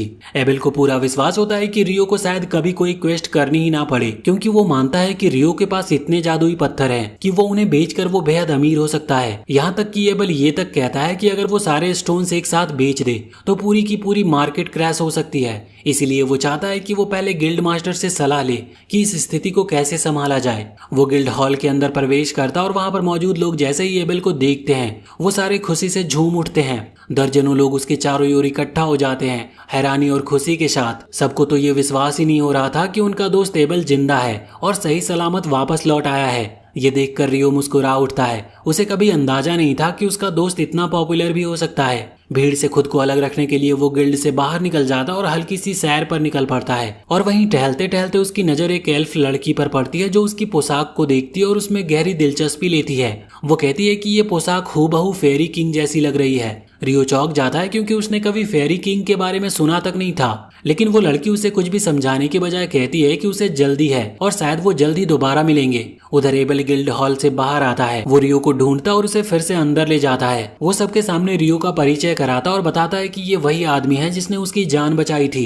जैसे ही रियो सामने आता है, वहाँ पर मौजूद सभी लोग उसे देखकर खुश हो जाते हैं और ईमानदारी से उसका धन्यवाद करते हैं। इस सम्मान और गर्मजोशी से भरे स्वागत से रियो के चेहरे पर भी हल्की मुस्कान आ जाती है। ये वो पल था जब उसने खुद को इस नई दुनिया में पहली बार स्वीकार किया हुआ महसूस किया था। जब सभी लोग अपनी अपनी गतिविधियों में लौट जाते हैं, तब एबेल रियो को गिल्ड के रिसेप्शनिस्ट के पास ले जाता है ताकि वो रियो का रजिस्ट्रेशन शुरू करवा सके। वो रिसेप्शनिस्ट से रियो को एक डी रैंक एडवेंचरर के रूप में रजिस्टर करने को कहता है और उसे व्यक्तिगत रूप से एंडोर्स करता है। ये सुनकर रिसेप्शनिस्ट को यकीन नहीं होता क्योंकि क्रिम्सन स्वॉर्ड जैसी पार्टी से किसी को भी कभी व्यक्तिगत एंडोर्समेंट नहीं मिला था। वो बताती है कि ये पहली बार है जब इस पार्टी में कोई व्यक्ति ऐसा कर रहा है, जिससे ये तो स्पष्ट होता है कि रियो कोई साधारण इंसान नहीं है। लेकिन फिर भी वो रजिस्ट्रेशन को अप्रूव कर देती है, लेकिन ये भी कहती है कि रियो को एक फिजिकल असेसमेंट प्रोसेस से गुजरना होगा। इस समय एबेल गिल्ड मास्टर से मिलना चाहता था। वो रिसेप्शनिस्ट उन्हें एक मीटिंग रूम में ले जाती है और जैसे ही वो ह्यूज जो कि गिल्ड मास्टर है उसे बताती है कि एबेल वापस आ गया है। ह्यूज तेजी से कमरे में दाखिल होता है। वो ये सुनकर ही हैरान हो जाता है कि कोई उस विशाल पर्वत को पार करके जिंदा लौट आया है, चाहे वो खुद गिल्ड मास्टर ही क्यों ना हो। एबेल ह्यूज से आग्रह करता है कि सिर्फ ये तथ्य ही काफी होने चाहिए कि रियो को रैंक अप कर दिया जाए, क्योंकि उसके अनुसार बिना किसी स्पेशल स्किल के कोई भी व्यक्ति ये कर ही नहीं सकता। ह्यूज उसकी बातों से सहमत होता है और रियो को रैंक अप करने के लिए तैयार हो जाता है। उनकी बातचीत अभी पूरी नहीं होती कि अचानक एक टीम कमरे में घुसती है और वो टीम एबेल की होती है, जिनमें लिन, वैरेन और रिया होते हैं। और जैसे ही लिन एबेल को देखती है, वो घुटनों के बल गिर जाती है, आंखों में आंसू लिए। वो सोच भी नहीं सकती थी कि वो एबेल को कभी फिर से देख पाएगी। एबेल उनके पास जाता और माफी मांगता है कि उसने उन्हें चिंता में डाला। वो स्वीकार करता है कि अगर रियो ने उसकी जान नहीं बचाई होती तो वो भी जीवित नहीं होता, इसीलिए असली धन्यवाद रियो को जाना चाहिए। ह्यूज समझ जाता है कि पार्टी के पास एक दूसरे से बहुत कुछ शेयर करने को होगा, इसीलिए वो उन्हें वो रूम यूज करने देता है और गिल्ड क्लर्क नेना को बोलता है कि वो रियो को रजिस्ट्रेशन के लिए आवश्यक मटेरियल तैयार करे। इसके लिए वो रियो को अपने साथ ले जाता है, लेकिन एबेल उसे रोकता है और कहता है कि उन्हें एक साथ कुछ जरूरी काम करना है, इसीलिए रजिस्ट्रेशन के बाद गिल्ड में ही उसका इंतजार करे। रियो ह्यूज के साथ जाता और ह्यूज पढ़ लेता है कि रियो इस बात को लेकर कंफ्यूज है कि एबेल कितना फेमस है। ह्यूज उसे बताता है कि क्रिम्सन स्वॉर्ड पार्टी इस गांव की सबसे मजबूत पार्टी है और एबेल की अनुपस्थिति ने सभी को बहुत ही प्रभावित किया है। रियो पूछता है कि क्या वो डैंक में रजिस्टर होने वाला है, तो ह्यूज उसे बताता है कि हाँ, ये वही गिल्ड है। ह्यूज मानता है कि एबेल बेहद स्ट्रांग है, लेकिन वो ये भी कहता है कि अगर उसके पास अच्छा सपोर्ट नहीं होता तो वो इतना कुछ कर नहीं पाता। इसीलिए उसे यकीन है कि रियो भी एक असाधारण व्यक्ति है। वो उसे एक दूसरे ऑफिस में ले जाता और नेना वहाँ रजिस्ट्रेशन मटेरियल लेकर पहुंचती है। ह्यूज उसे पेपर वर्क सौंपता है और खुद अपने बाकी गिल्ड के दस्तावेजों में लग जाता है। नेना रियो से मिलती और अपना परिचय देती है। वो एक बुक लेकर आती है और रियो से उसकी स्किल्स लेवल और डंजन्स के अनुभव के बारे में सवाल करती है। जब रियो कहता है कि वो कभी किसी डंजन में नहीं गया, तो वो बताती है कि हर महीने डंजन क्लासेस होती है और पूछती है कि क्या वो उसमें नामांकन कराना चाहता है, तो रियो हाँ कहता है। वो बताती है कि अगली क्लास कुछ दिनों में सुबह 9 बजे है। रियो ये सुनकर थोड़ा चौंकता है कि यहाँ टाइम सिस्टम भी मौजूद है और नेना बताती है कि शहर के बीच में एक घड़ी है जो समय दिखाती है। वो ये भी बताती है कि चूंकि रियो के पास रहने की कोई जगह नहीं है, इसलिए वो गिल्ड लॉज में 300 दिन तक रह सकता है। पेपर वर्क पूरा होने के बाद वो एक सिस्टम पर अपना हाथ रखने को कहती है, तो सिस्टम उसकी जानकारी उसके कार्ड पर प्रिंट करता और रजिस्ट्रेशन पूरा हो जाता है। रजिस्ट्रेशन खत्म होने के बाद वो बाहर निकलते और ह्यूज बहुत प्रसन्न होता है कि एबेल लौट आया है। वो कहता है कि एबेल की अनुपस्थिति ने पूरे शहर को अस्त व्यस्त कर दिया था। रियो फिर से एबेल के पास लौटता है जो उसे शहर में घुमाने ले जाता है। एबेल बताता है कि वो अब उन मैजिक स्टोन्स का पैसा लेने जा रहे हैं जो उन्होंने बेचे हैं और साथ ही वो रियो के लिए कुछ कपड़े और एक स्टाफ भी खरीदना चाहता है। रियो इस सद्भावना की सराहना करता है, लेकिन पूछता है कि वो स्टाफ क्यों। एबेल कहता है कि एक मैजिशियन को स्टाफ का उपयोग करना चाहिए, लेकिन रियो कहता है कि वो बिना इसके भी ठीक है और वो हमेशा अपनी तलवार के साथ तैयार रहता है। एबेल को लगता है कि उसके पास तलवार है ही नहीं, लेकिन रियो अपनी कमर पर बंधी छोटी सी तलवार दिखाता है, लेकिन एबेल उसे सिर्फ एक नाइफ समझता है।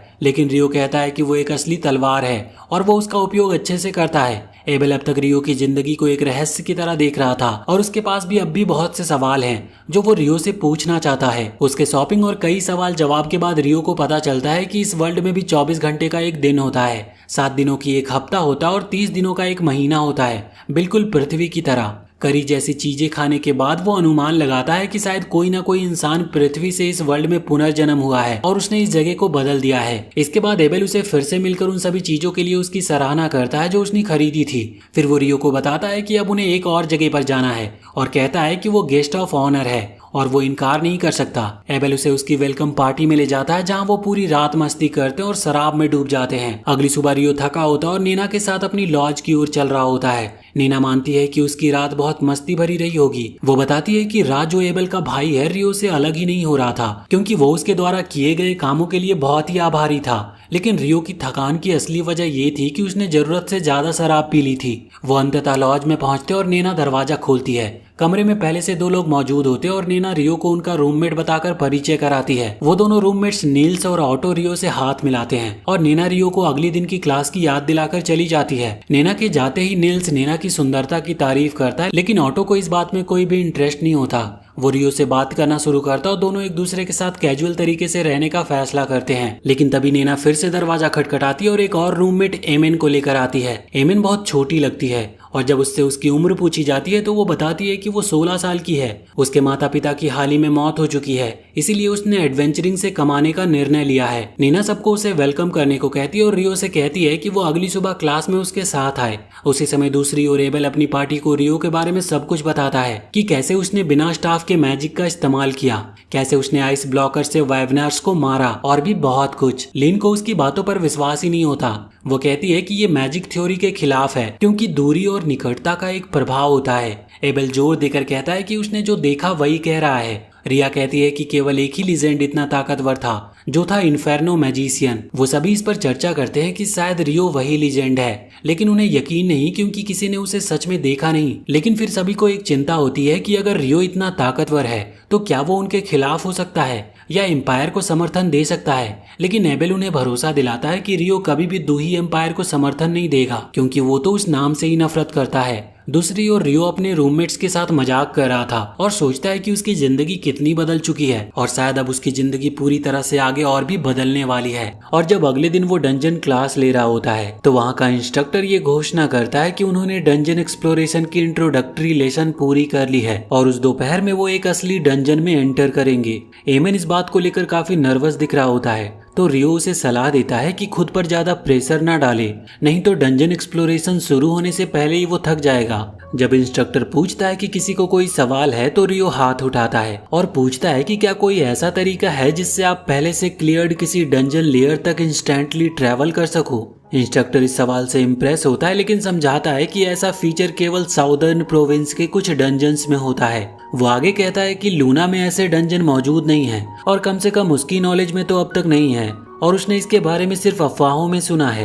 एमन रियो की नॉलेज से काफी इम्प्रेस होता है और सोचता है कि इसमें कोई हैरानी की बात नहीं कि वो डैंक तक पहुंचा हो, लेकिन रियो तुरंत ही बात को बदल देता और कहता है कि उसने भी बस ये किसी और से सुना ही था। दोपहर में जब नए एडवेंचर्स तैयारी कर रहे होते हैं तो उन्हें बताया जाता है कि ये शहर लगभग पूरे डंजन के चारों ओर ही बना है। उन्हें बताया जाता है कि हर कुछ सालों में डंजन के अंदर मॉन्स्टर्स की संख्या अचानक बहुत ज्यादा बढ़ जाती है, जिसे ग्रेट टाइडल बोर कहा जाता है। इंस्ट्रक्टर आगे बताता है कि इस दौरान कुछ मॉन्स्टर्स सतह तक आ जाते हैं और यही वजह है कि शहर में डबल लेयर्ड वॉल बनाई गई है शहर के प्रोटेक्शन के लिए। रियो समझता है कि आउटर वॉल शहर को बाहरी खतरों से बचाने के लिए है, जबकि इनर वॉल डंजन से निकलने वाले मॉन्स्टर से रक्षा करती है।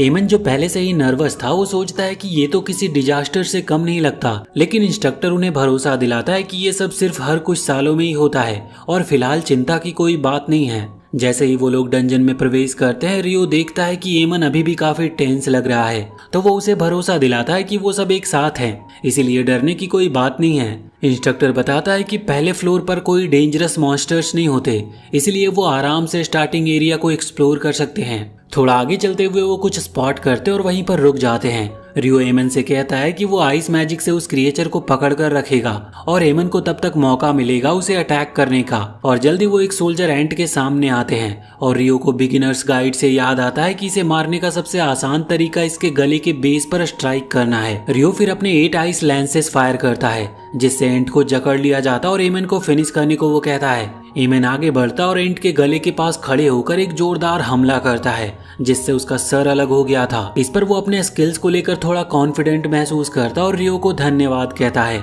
रियो उसे कहता है कि अपनी पहली एक्सपेडिशन की ट्रॉफी के तौर पर वो मैजिक स्टोन को कलेक्ट करे। एमन पूछता है कि क्या ऐसा करना अलाउड है, तो रियो समझाता है कि एडवेंचरर्स के लिए ये बिल्कुल नॉर्मल है और वो लोग डंजन से ही अपने लिविंग कमाते हैं। जब वो स्टोन निकालते हैं तो दोनों को अपने सक्सेस पर थोड़ा गर्व और खुशी भी महसूस होती है। उसी रात वो लोग गिल्ड वापस लौटते हैं। अपनी पहली डंजन विजिट और फर्स्ट किल सेलिब्रेट करने के लिए नील्स कहता है कि काश वो थोड़ा अल्कोहल ले सकते, लेकिन इडो कहती है कि गिल्ड में शराब सर्व नहीं की जाती और बाहर से लाना भी अलाउड नहीं है। वो सोचता है कि शायद ये एडवेंचरर्स को ड्रिंकिंग से डिस्करेज करने के लिए किया गया होगा। वहीं नील्स कहता है कि रूल्स बहुत स्ट्रिक्ट हैं क्योंकि वो लोग बस अपनी अचीवमेंट सेलिब्रेट कर रहे हैं। इडो बात बदलती है और कहती है कि वो बस इस बात से काफी इम्प्रेस है कि उन्होंने अपने पहले ही डंजन एक्सकर्शन में एक सोल्जर एंट को हरा दिया। एमन कहता है कि ये सब रियो की वजह से मुमकिन हो पाया है क्योंकि उसने एंट को पिन कर दिया था जिससे उसे स्ट्राइक करने का मौका मिला। लेकिन रियो एमन के स्वॉर्ड स्किल की तारीफ करता है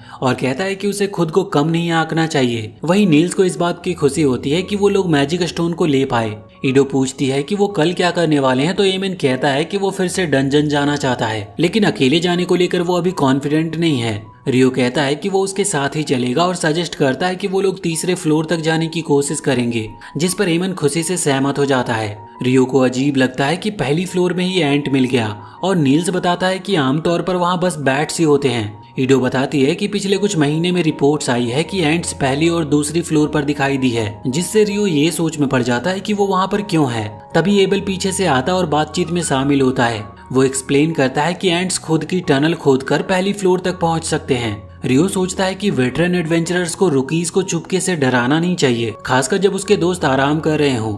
लेकिन एबेल कहता है कि वो बस कुछ एक्सपर्ट नॉलेज शेयर कर रहा था ताकि वो रिलैक्स महसूस करे। एबेल रियो के रूममेट्स को बताता है कि भले ही रियो स्ट्रांग है लेकिन उसमें कुछ पर्सनालिटीज इश्यूज भी हैं, इसीलिए उन्हें उसकी देखभाल करनी चाहिए। वहीं रियो सोचता है कि उसे उन्हें परेशान नहीं करना चाहिए। जब वो लोग समझते हैं कि एबेल क्रिम्सन स्वॉर्ड से है तो नील्स तुरंत ही उछल पड़ता और प्राउडली कहता है कि वो एक एफ रैंक स्वॉर्ड्समैन है और एबेल उसका हीरो है। वो एबेल से हाथ मिलाने को कहता और एबेल खुशी से सहमत भी हो जाता है, जिससे नील्स की खुशी का तो ठिकाना ही नहीं रहता। एबेल फिर उन्हें सलाह देता है कि वो खुद पर ज्यादा प्रेशर ना डाले और याद रखे कि सर्वाइवल ही हर एडवेंचरर की टॉप प्रायोरिटीज होनी चाहिए। नील्स वादा करता है कि वो इसे याद रखेगा, लेकिन रियो सोचता है कि एबेल गिल्ड हॉल में इतनी देर से क्यों आया। एबेल बताता है कि उनका लास्ट क्वेस्ट उम्मीद से ज्यादा ही टफ था और उसे कंप्लीट करने में उसे ज्यादा वक्त लग गया। वो कहता है कि वो लोग अभी अभी लौटे हैं, लेकिन तभी उसके पार्टी मेंबर वहां पर आ जाते हैं और उसे वहां पर देखकर वो हैरान हो जाते हैं क्योंकि उन्हें तो गिल्ड मास्टर को रिपोर्ट करना था। एबेल यहाँ पर बहाना बनाता है कि वो तो बस नए एडवेंचर्स को गाइड कर रहा था, लेकिन उसका दोस्त वॉरेन उसे उठाकर अपने कंधे पर ले जाता है। एबेल रियो की मदद के लिए चिल्लाता है, लेकिन रियो कहता है कि मिशन रिपोर्ट करना जरूरी है और एक पार्टी लीडर के तौर पर एबेल को अपना काम करना चाहिए। एबेल को उसका ये जवाब पसंद नहीं आता और वो मजाक में रियो को एक गद्दार कहता है। जाने से पहले लिन चुपके से रियो के पास आती है और कुछ सेकंड तक बिना कुछ कहे उसे घूरते रहती है।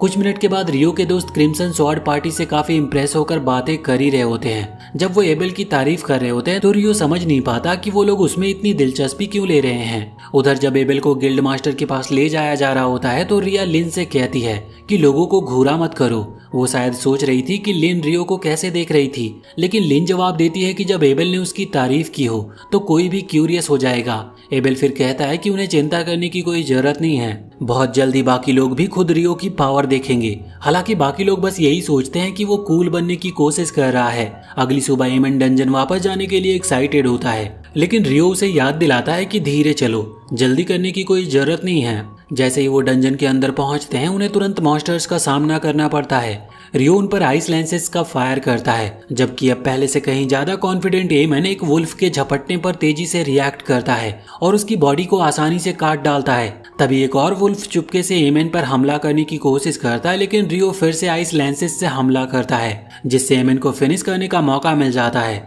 और हर फाइट के साथ एमन की सेल्फ कॉन्फिडेंट बढ़ती जाती है। जब वो सारे वुल्फ्स को हरा देते हैं तो रियो एमन से कहता है कि उसकी स्वॉर्ड्समैनशिप उसे एबल की याद दिलाती है। फिर उसे याद आता है कि एमन ने पहले बताया था कि उसका टीचर भी एक फॉर्मर एडवेंचरर था जो उसी गांव से था। एमन बताता है कि उसके टीचर का नाम कीरा है और उसने कैपिटल के एक वेल नोन स्कूल में ट्रेनिंग ली थी। रियो कहता है कि उसे लगता है एमन में एबेल जैसा महान स्वॉर्ड्समैन बनने की पोटेंशियल है। एमन उससे काफी इम्प्रेस होता है क्योंकि वो एक मेज होने के बावजूद भी स्वॉर्ड्समैनशिप के बारे में इतना जानता है। रियो बताता है कि वो भी कभी एक मेंटर के साथ ट्रेनिंग करता था, लेकिन उसकी फाइटिंग स्टाइल ओरिजिनल है, इसीलिए वो नहीं जानता कि उसमें कितना स्किल है। फिर रियो एमन से पूछता है कि क्या वो आगे एक्सप्लोर करने के लिए तैयार है, तो एमन हाँ कहता है, लेकिन रियो सोचता है कि उसे थोड़ा और रेस्ट करना चाहिए क्योंकि उसकी फाइटिंग स्टाइल अभी भी काफी एग्जॉस्टिंग लग रही है। वो सलाह देता है कि एमन को रोज रनिंग शुरू करनी चाहिए ताकि उसकी स्टैमिना बढ़े और उसे याद दिलाता है कि एबेल भी सुबह सुबह पहले ट्रेनिंग करता था। रियो कहता है कि चाहे कोई कितना भी टैलेंटेड हो, हार्ड प्रैक्टिस जरूरी होती है और यही बात एमन को खुद को और भी ज्यादा पुश करने के लिए मोटिवेट करती है। अगले दिन रियो लाइब्रेरी जाता है ताकि एल्केमी के बारे में ज्यादा जान सके। वहाँ की रिसेप्शनिस्ट उसे कुछ इंट्रोडक्टरी बुक देती है जो कि एक बिगिनर्स गाइड होती है और दूसरी एक रेसिपी बुक होती है जिसमें काफी यूजफुल इंफॉर्मेशन होती है। पढ़ने के बाद रियो सोचता है कि अगर उसे एल्केमी को सीरियसली लेना है तो उसे इन बुक्स की अपनी कॉपीज चाहिए होंगी, लेकिन वो ये भी सोचता है कि ये कितने महंगे हो सकते हैं। तभी पूरा शहर अचानक अंधेरे में डूब जाता है क्योंकि आसमान में एक इक्लिप्स छा गया था, लेकिन यहाँ पर कुछ अजीब लगता है, जैसे पूरी दुनिया हिल गई हो। और वहीं रियो को उसके पीछे किसी के प्रेजेंस का एहसास होता है और वो तुरंत कई सारे लेयर्स की आइस वॉल समन करता है जो एक फायर अटैक को ब्लॉक कर देती है। धूल के हटने पर रियो एक डीमन लड़की को देखता है और वो डीमन लड़की आश्चर्यचकित होती है कि एक ह्यूमन इसमें कैसे फंस गया, लेकिन कैजुअली वो कहती है कि इससे कोई फर्क नहीं पड़ता क्योंकि वो उसे जल्द ही मारने वाली है। उसके अटैक की पावर से रियो समझ गया था कि ये एक याकुमा है। उसे पता है कि उसे भाग जाना चाहिए, लेकिन उसे ये भी नहीं पता कि इस सिचुएशन से भागना भी पॉसिबल है या नहीं। याकुमा लड़की एक मैसिव फायर बॉल बनाती है और रियो फिर से कई सारे आइस वॉल समन करता है, लेकिन वो देखता है कि इस बार वो पहले जितने स्ट्रांग नहीं है। वो दीवारों को तोड़ देती है और एक विंड बुलेट फायर करती है, लेकिन रियो उसे डॉज कर लेता है जिससे उसका दिल बच गया था। वहीं वो लड़की बहुत हैरान होती है कि रियो ने उसके हेल फायर को ब्लॉक कैसे किया, और वो तो ये देखकर और भी हैरान होती है जब वो उसकी विंड लेंस को डिस्पेल कर देता है। तभी वो रियो के रोब को देखती है और समझ जाती है कि वो फेरी किंग से आया है, और यहाँ पर वो थोड़ा गुस्सा होते हुए कहती है कि उसे अपने हाथ खुद ही गंदे करने पड़ेंगे, और वो पास आकर हमला करने लगती है। लेकिन रियो यहाँ पर हार मानने को तैयार नहीं था। वो अपनी तलवार निकालता और उसके स्ट्राइक्स को ब्लॉक करने लगता है। वो लड़की उसका मजाक उड़ाती है कि वो बहुत स्लो है, तो रियो आइस अटैक करता है, लेकिन वो आसानी से डॉज कर लेती है। रियो यहाँ पर जल्दी समझ गया था कि वो विंड मैजिक से इतनी तेजी से मूव कर रही है। तभी वो हवा में कूदती है और एक पावरफुल अटैक करती है, लेकिन रियो अपनी तलवार से समय पर उसे ब्लॉक कर लेता है। रियो सोचता है कि जब तक वो डिफेंसिव रहेगा वो उसे हिट नहीं कर पाएगी। वो ये भी महसूस करता है कि उसके स्ट्राइक्स उस हार्श ट्रेनिंग के सामने कुछ भी नहीं है जो उसने डुल्हाना के साथ किया था। वो लड़की नोटिस करती है कि रियो फेरी किंग की स्वॉर्ड चला रहा है और सोचने लगती है कि रियो असल में है कौन, और एक बार फिर से वो फायर अटैक बनाना शुरू करती है, लेकिन इस बार रियो उससे पहले ही अपने आइस लेंस से उसे डिस्पेल कर देता है। उसकी स्पीड को देखकर वो हैरान थी और वो उसे एक मॉन्स्टर कहती है जिसके पास इनक्रेडिबल एबिलिटीज है। उसे एहसास होता है कि रियो कितना डेंजरस है और वो फुल फोर्स से उस पर चार्ज करती है, लेकिन रियो उसके सारे अटैक्स को डिस्पेल कर देता है और उसे पीछे धकेलता है, और फिर वो बहुत सारे आइस स्पाइक्स उसकी तरफ फेंकता है, और इसके जवाब में वो लड़की जमीन से 2 कंक्रीट वॉल बना लेती है और उसके सभी अटैक्स को ब्लॉक कर देती है। और जैसे ही उस लड़की को लगता है कि अब वो बिल्कुल सेफ है, तभी उसके ऊपर से रियो उसके ऊपर एक सरप्राइज अटैक करता है। उसके शोल्डर और चीक पर चोट लगती है और रियो तुरंत आगे बढ़ता है, लेकिन जल्दी वो समझ जाता है कि वो पहले से ही अपनी चोट से हील हो चुकी है।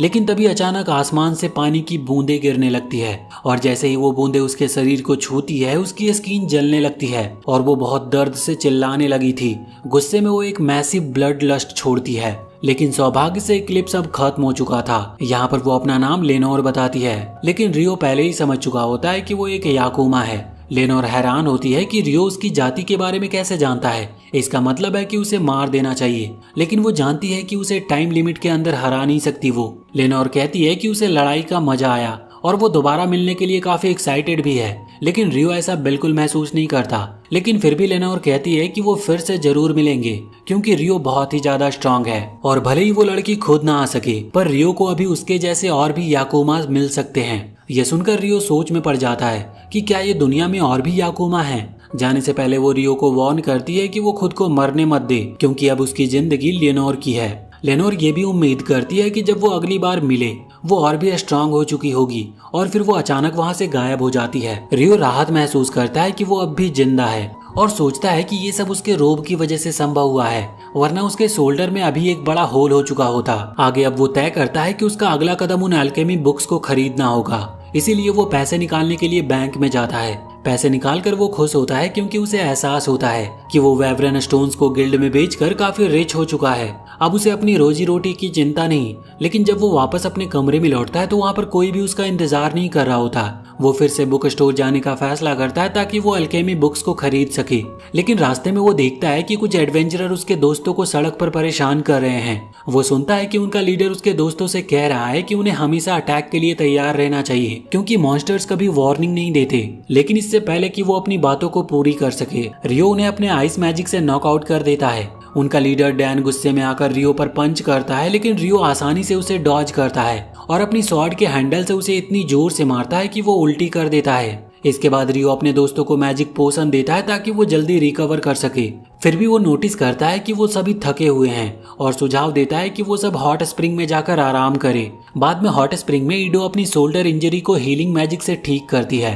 वह हैरान होती है कि रियो जैसे स्ट्रांग लड़के को भी चोट लगी है। एमेन पूछता है कि रियो किससे लड़ रहा था, लेकिन रियो उसके बात को टाल देता है और कहता है कि सही समय आने पर वो खुद ही बताएगा। अगले दिन रियो के दोस्त डंजन की ओर निकलते हैं। वो मिलकर कई सारे मॉन्स्टर्स को हराने में कामयाब भी रहते हैं, लेकिन लड़ाई के दौरान एमेन गॉब्लिन से भिड़ते हुए बुरी तरह से घायल हो गया था। तभी ईडो उसकी तरफ दौड़ कर जाता और बिना देरी किए लेजर हील का इस्तेमाल करता है और तुरंत उसके जख्म भरने लगते हैं। एमेन उसका आभार जताता और नील्स गहरी सांस लेते हुए सोचता है कि ये बहुत ही क्लोज कॉल था, वो मुश्किल से ही बच पाए। इस पर ईडो ध्यान दिलाता है कि 5वें फ्लोर पर गॉब्लिन आर्चर्स का होना तो लगभग नामुमकिन होना चाहिए। तो नील्स सिरलाते हुए कहता है कि अब उन्हें यही दिन खत्म कर देना चाहिए और सरफेस पर लौट जाना चाहिए। साथ ही अपने विनिंग्स को यूजुअल के अनुसार 3 हिस्सों में बांट लेना चाहिए। ये सुनकर एमेन हैरान पड़ जाता है। उसे अजीब लगता है कि वो इतनी जल्दी लौट रहे हैं, लेकिन नील्स गंभीरता से जवाब देता है कि किस्मत को ज्यादा आजमाना समझदारी नहीं है। उसका सीधा साधा मोटो है कि सर्वाइवल ही सबसे बड़ी प्रायोरिटी है।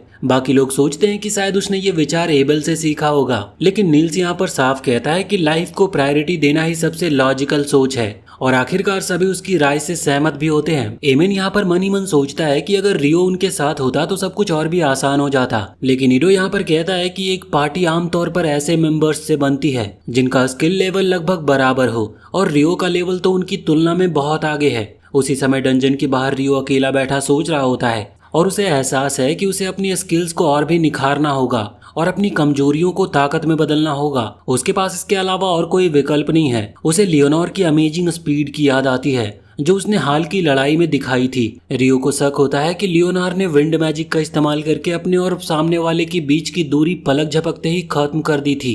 ये सोचकर उसके दिल में थोड़ी जेलसी पैदा होती है, लेकिन फिर वो खुद को समझाता है कि जो चीज उसके पास नहीं है उसका पीछा करना बेकार है और उसे उस पर ध्यान देना चाहिए जो वो कर सकता है। वो सोचता है कि शायद वाटर मैजिक से तेजी से मूव करने का कोई तरीका हो सकता है। उसके दिमाग में सबसे पहले स्पेल आता है वाटर जेट का और उसे याद आता है कि उसने इस स्पेल का इस्तेमाल पहले अंडर वाटर सरफेस पर करने के लिए किया था, लेकिन उसने कभी इसे जमीन पर आजमाया नहीं है, इसीलिए वो इसे टेस्ट करने का फैसला करता है। रियो जमीन पर आइस की एक मोटी लेयर तैयार करता है और इमेजिन करता है कि उसके पीठ से चारों ओर से आइस निकलकर उसे आगे की तरफ धकेल रहे हों। वो अपने पीठ से लगभग 256 वाटर जेट निकालने की कोशिश करता है, लेकिन इसमें वो नाकाम रहता है, जिससे वो निराश हो गया था। हालांकि वो खुद को दिलासा देता है कि ये अभी वर्क इन प्रोग्रेस है। अगली बार वो 1000 से भी ज्यादा जेट्स के साथ कोशिश करेगा और वो फैसला करता है कि अब वो लाइब्रेरी में जाकर अकुमा और एल्केमी के बारे में और भी जानेगा। इसी बीच लिन फॉरबिडन स्पेल के बुक में खो जाती है।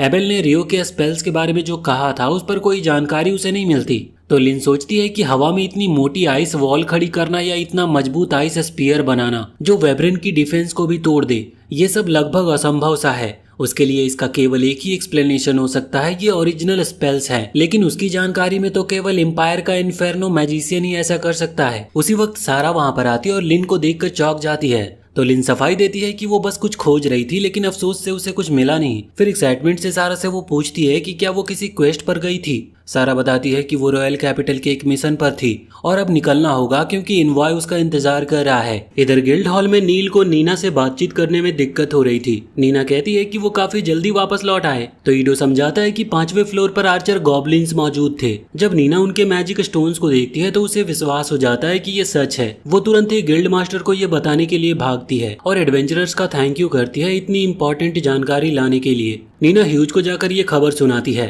तो ह्यूज यहाँ पर सोचता है कि ऐसे मॉन्स्टर्स तो लगभग 10th फ्लोर के बाद ही मिलने चाहिए और ये एक खतरनाक वार्निंग का साइन है। वो पूछता है कि क्या टाउन में कोई बी रैंक पार्टीज मौजूद है। नीना बताती है कि क्रिम्सन स्वॉर्ड और व्हाइट ब्रिगेड दोनों ही यहाँ पर मौजूद हैं। तो ह्यूज कहता है कि क्या ब्रिगेड की मेन फोर्स जिसे फेल्प लीड करता है वो भी टाउन में मौजूद है। तो नीना कहती है कि वो 2 दिन पहले एक्सकर्सन से लौटे हैं। तो यहाँ पर ह्यूज ऑर्डर देता है कि दोनों ग्रुप्स को तुरंत बुलाया जाए और वो अपने ऑफिस में उनसे मिलना चाहेगा। कुछ देर के बाद एबेल को पता चलता है कि व्हाइट ब्रिगेड भी बुलाए गए हैं। उसे ये खबर पसंद नहीं आती क्योंकि उसे नहीं पता कि उसे कैसे निपटना है, लेकिन रिया याद दिलाती है कि एबेल उन्हें काफी समय से जानता है, तो अब तक तो उसे उनसे अच्छी तरह से परिचित हो जाना चाहिए। लिन सोचती है कि एबेल हमेशा ही शिकायत करता रहता है और वो उसे सलाह देती है कि उसे वॉरेन से कुछ सीखना चाहिए। जब सभी ह्यूज के ऑफिस पर पहुंचते हैं तो व्हाइट ब्रिगेड पहले से मौजूद होती है। ह्यूज यहाँ पर सबका आभार जताता और कहता है कि नीना ने उन्हें पहले जानकारी दे दी होगी, लेकिन फिर भी वो मेन पॉइंट को दोहराता है कि गॉब्लिन आर्चर्स को 5वें फ्लोर पर देखा गया है। एबेल पूछता है कि ये जानकारी कितनी सच है, तो ह्यूज जवाब देता है कि ये 100% कंफर्म है। एडवेंचरर्स ने प्रूफ के तौर पर मैजिक स्टोन्स भी लाए हैं। फेल्प जानना चाहता था कि वो उनसे क्या एक्सपेक्टेशन रखते हैं। ह्यूज समझाता है कि वो चाहता है कि वो डंजन में जाएं और ये पता करे कि कहीं डंजन स्टैम्पेड के तो साइन नहीं है। वो सबको समझाता है कि डंजन स्टैम्पेड का मतलब है मॉन्स्टर्स की आबादी का अचानक विस्फोटक रूप से बढ़ जाना। ह्यूज कहता है कि पिछली बार ऐसा 10 साल पहले हुआ था, तो अब समय आ सकता है कि फिर से ऐसा हो। रियो कहता है कि 5वें फ्लोर पर गॉब्लिन आर्चर्स का दिखना शुरुआती वार्निंग साइन हो सकती है। ह्यूज कहता है कि उन्हें पहले ही 100 गोल्डन कॉइन्स दिए जाएंगे और क्वेस्ट के पूरा होने पर 200 कॉइन और भी मिलेंगे। एबेल पूछता है कि क्या उनका काम केवल ये कंफर्म करना है कि स्टैम्पेड हो रहा है या नहीं। ह्यूज समझाता है कि अगर ऐसा है तो तुरंत सरफेस लौट आना होगा ताकि डंजन एंट्रेंस को बंद किया जा सके। इसके बाद गिल्ड और रीजनल नाइट मिलकर डबल वॉल्स तैयार करेंगे। वो ये भी बताता है कि लोकल लॉर्ड को ये सूचना दे दी गई है और डिफेंस प्लान को शेयर कर दिया गया है। एबेल सोचता है कि ये बहुत बड़ी तैयारी है क्योंकि ह्यूज को सचमुच लगता है कि डंजन स्टैम्पेड शुरू हो चुका है। ह्यूज कहता है कि ज्यादा तैयारी करना ही बेहतर होगा। अगर ये स्टैम्पेड सच में है तो हर अवेलेबल ताकत की जरूरत पड़ेगी। वो सबको कहता है कि वो सुबह तक तैयार रहे क्योंकि तब वो डंजन में उतरेंगे। उसने पहले ही ऑर्डर जारी कर दिया है कि डंजन बाकी एडवेंचरर्स के लिए बंद रहेगा। लास्ट में ह्यूज पूछता है कि क्या वो क्वेस्ट को स्वीकार करते हैं। दोनों पार्टीज हाँ कहकर चुनौती स्वीकार कर लेती है। अगली सुबह गिल्ड डॉर्म में रियो तैयार हो रहा होता है और बाकी लोग पूछते हैं कि वो इतनी सुबह कहाँ पर जा रहा है। तो रियो बताता है कि उसने सुना है कि नॉर्थ साइड लाइब्रेरी बहुत एडवांस है, तो वो एल्केमी पढ़ने जाना चाहता है। उसके मन में ये उम्मीद भी है कि वहाँ उसे आकुमा के बारे में और भी ज्यादा जानकारी मिल सकती है। ईडो बताता है कि वहाँ पर केवल वी रैंक एडवेंचरर्स को अनुमति होती है, लेकिन रियो पहले ही तैयारी कर चुका होता है। एमएन सोचता है कि क्या वहाँ पर फॉरबिडन टेक्स्ट सचमुच में मौजूद होंगे। ईडो बताता है कि लाइब्रेरी तक पहुँचने के लिए कम से कम बी रैंक जरूरी है, जिससे रियो थोड़ा निराश होता है, लेकिन नील्स उसे हिम्मत देता है और कहता है कि वो जल्द ही क्वालिफाई कर जाएगा। बाकी सभी भी डंजन के लिए निकलने की तैयारी करते हैं और वो रियो को शुभकामनाएं देकर विदा करते हैं। थोड़ी देर के बाद रियो लाइब्रेरी में पहुंचता है। उसे लगता है कि साउदर्न लाइब्रेरी ज्यादा बड़ी थी, लेकिन यहाँ का एनवायरनमेंट उसे पसंद आता है। अचानक उसकी नजर उस एल्फ लड़की पर पड़ती है जिससे वो कुछ दिन पहले शहर में मिला था। इधर दोनों पार्टी डंजन एंट्रेंस पर पहुंच चुके थे। एबेल देखता है कि व्हाइट ब्रिगेड के केवल आधे ही मेंबर आए थे, तो फेल्प्स बताता है कि वो केवल सी रैंक एडवेंचरर्स या उससे ऊपर वालों को साथ लाए हैं। गिल्ड मास्टर पूछता है कि क्या वो गेट खोलने के लिए तैयार हैं, तो एबेल उसे रोक देता और कहता है कि उसे बुरा एहसास हो रहा है। वो लिन से कहता है कि अपनी विंड मैजिक से पहले फ्लोर को स्कैन करे। लिन स्पेल कास्ट करती और पाती है कि सिर्फ पहले फ्लोर पर ही 100 से ज्यादा मॉन्स्टर्स हैं। वो सब समझ जाते हैं कि डंजन स्टैम्पेड सच में शुरू हो चुका है। ह्यूज तुरंत ही अपने लोगों को ऑर्डर देता है कि नाइट्स को सूचना दी जाए और शहर के गेट्स बंद कर दिए जाएं क्योंकि मॉन्स्टर्स किसी भी पल बाहर निकल सकते हैं। गिल्ड हॉल में नील, सीडो और एमेन देखते हैं कि डंजन आज के लिए बंद कर दिया गया है, तो वो सोचते हैं कि क्या ये कल वाली प्रॉब्लम से जुड़ा हो सकता है। तभी एक मैसेंजर आता और घोषणा करता है कि डंजन स्टैम्पेड शुरू हो चुका है और इमरजेंसी प्रोटोकॉल के अनुसार सभी एडवेंचरर्स को दीवारों पर जाकर मॉन्स्टर्स को रोकने में मदद करनी होगी। उसी समय रियो लाइब्रेरी में उस एल्फ लड़की से मिलता है जो अपना परिचय सीरा के नाम से देती है। वो पूछती है कि रियो वहाँ पर क्या करने आया है। रियो बताता है कि वो एल्केमी पढ़ना चाहता है। यह सुनकर सीरा काफी इम्प्रेस होती है। रियो समझाता है कि उसका टारगेट है एक गोलम बनाना। यह सुनकर वो और भी हैरान होती है क्योंकि ये बेहद ही कठिन काम था। हालांकि सीरा को इस पर कोई स्पेसिफिक किताब याद नहीं आती, लेकिन वो कहती है कि कुछ किताबें बेसिक सीखने में मदद कर सकती है। फिर वो रियो को लाइब्रेरी के उस हिस्से में ले जाती है जहाँ पर गोल्ड क्राफ्ट से संबंधित किताबें रखी होती है। शहर की दीवारों पर इसी बीच गेट्स पूरी तरह से बंद कर दिए जाते हैं। सभी अपने पोजीशंस पर खड़े हो जाते हैं क्योंकि अब मॉन्स्टर के बाहर निकलने का समय आ चुका था। और तभी अचानक डंजन का दरवाजा टूटकर खुलता है और गॉब्लिन्स का एक विशाल सा झुंड बाहर निकलता है। ह्यूज तुरंत ही ऑर्डर देता है कि वो लॉन्ग रेंज अटैक शुरू करे ताकि गॉब्लिन्स पास आने से पहले ही कमजोर हो जाए। एडवेंचरर्स और नाइट मिलकर उन्हें रोकने में कामयाब रहते हैं। ठीक उसी समय पर मार्ग्रेव लॉन के नाइट्स भी वहां पर पहुंच जाते हैं। ह्यूज को यहाँ पर थोड़ी राहत मिलती है कि वो कल कमांडर नेविले से मिला था, लेकिन इसके बावजूद गॉब्लिन की संख्या पिछली बार यानी कि 10 साल पहले के स्टैम्पेड से कहीं ज्यादा थी। गॉब्लिन्स लगातार बाहर निकलते जाते और एडवेंचरर्स व नाइट को धीरे धीरे थकाते जा रहे थे। फेल्प अपनी टीम से कहता है कि लंबे बैटल के लिए तैयार रहे। एबल भी अपनी टीम को काफी सतर्क रखता है। वो लिन से कहता है कि माना बचा कर रखे,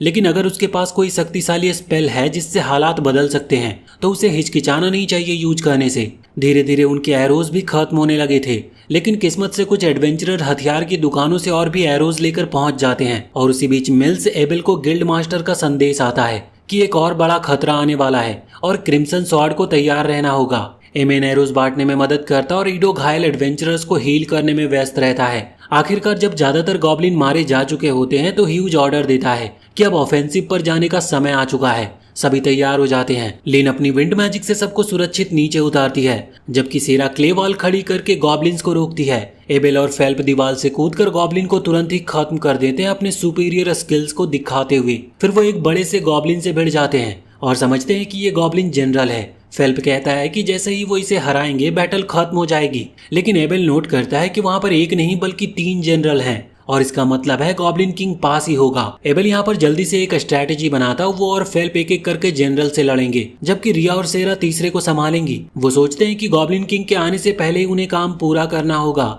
लड़ाई काफी जोर होने लगती है, लेकिन तभी अचानक एबेल कुछ महसूस करता है और सबको चिल्लाकर कहता है कि नीचे झुक जाओ। और तभी एक ताकतवर एयर स्लैश आता है जो जनरल को मारने की कोशिश करता है, लेकिन एबेल तुरंत ही समझ जाता है कि गॉब्लिन किंग अब आ चुका है। ह्यूज बैटल को देखते हुए सोचता है कि केवल एबेल की मैजिक स्वॉर्ड और फेल्प का स्पीयर ही किंग को हराने की क्षमता रखते हैं, लेकिन इसके बावजूद वो इतने रॉ पावर वाले दुश्मन के सामने संघर्ष करते नजर आते हैं। जैसे ही फेल्प पीछे धकेला जाता है हालात बिगड़ते नजर आते हैं। तभी एबेल उसके सामने आकर गॉब्लिन किंग पर अपनी परफेक्ट शैडो टेक्निक छोड़ता है और फिर टोटल इम्प्लीमेंट टेक्निक एक्टिवेट करके तलवार उसके सीने में घुसा देता है। लेकिन हैरानी की बात यह होती है कि तलवार लगने के बावजूद भी गॉब्लिन किंग गिरता नहीं। एबेल यहाँ पर कहता है कि उसे उम्मीद थी कि ये इतना आसान नहीं होगा। एबेल तुरंत ही लिन को पुकारता है। लिन अपना अल्टीमेट स्पेल तैयार कर चुकी होती है और वो अपनी बुलेट रेंज छोड़ती है, जिससे आखिरकार गॉब्लिन किंग वहीं पर गिरकर ढेर हो जाता है। सब राहत भरी सांसें लेते हैं। फेल्प समझता है कि लिन पूरे समय अपना अल्टीमेट स्पेल तैयार कर रही थी। एबेल समझाता है कि यह स्पेल बेहद ही ताकतवर होती है, लेकिन इसके लिए लंबा इनकैंटेशन जरूरी होता है। लेकिन उसी समय पर डंजन के और भी गहरे हिस्से में एक रहस्यमयी दरवाजे के पीछे कुछ और भी ज्यादा भयानक सील्ड पड़ा था और उसकी अवेकनिंग अभी बाकी थी।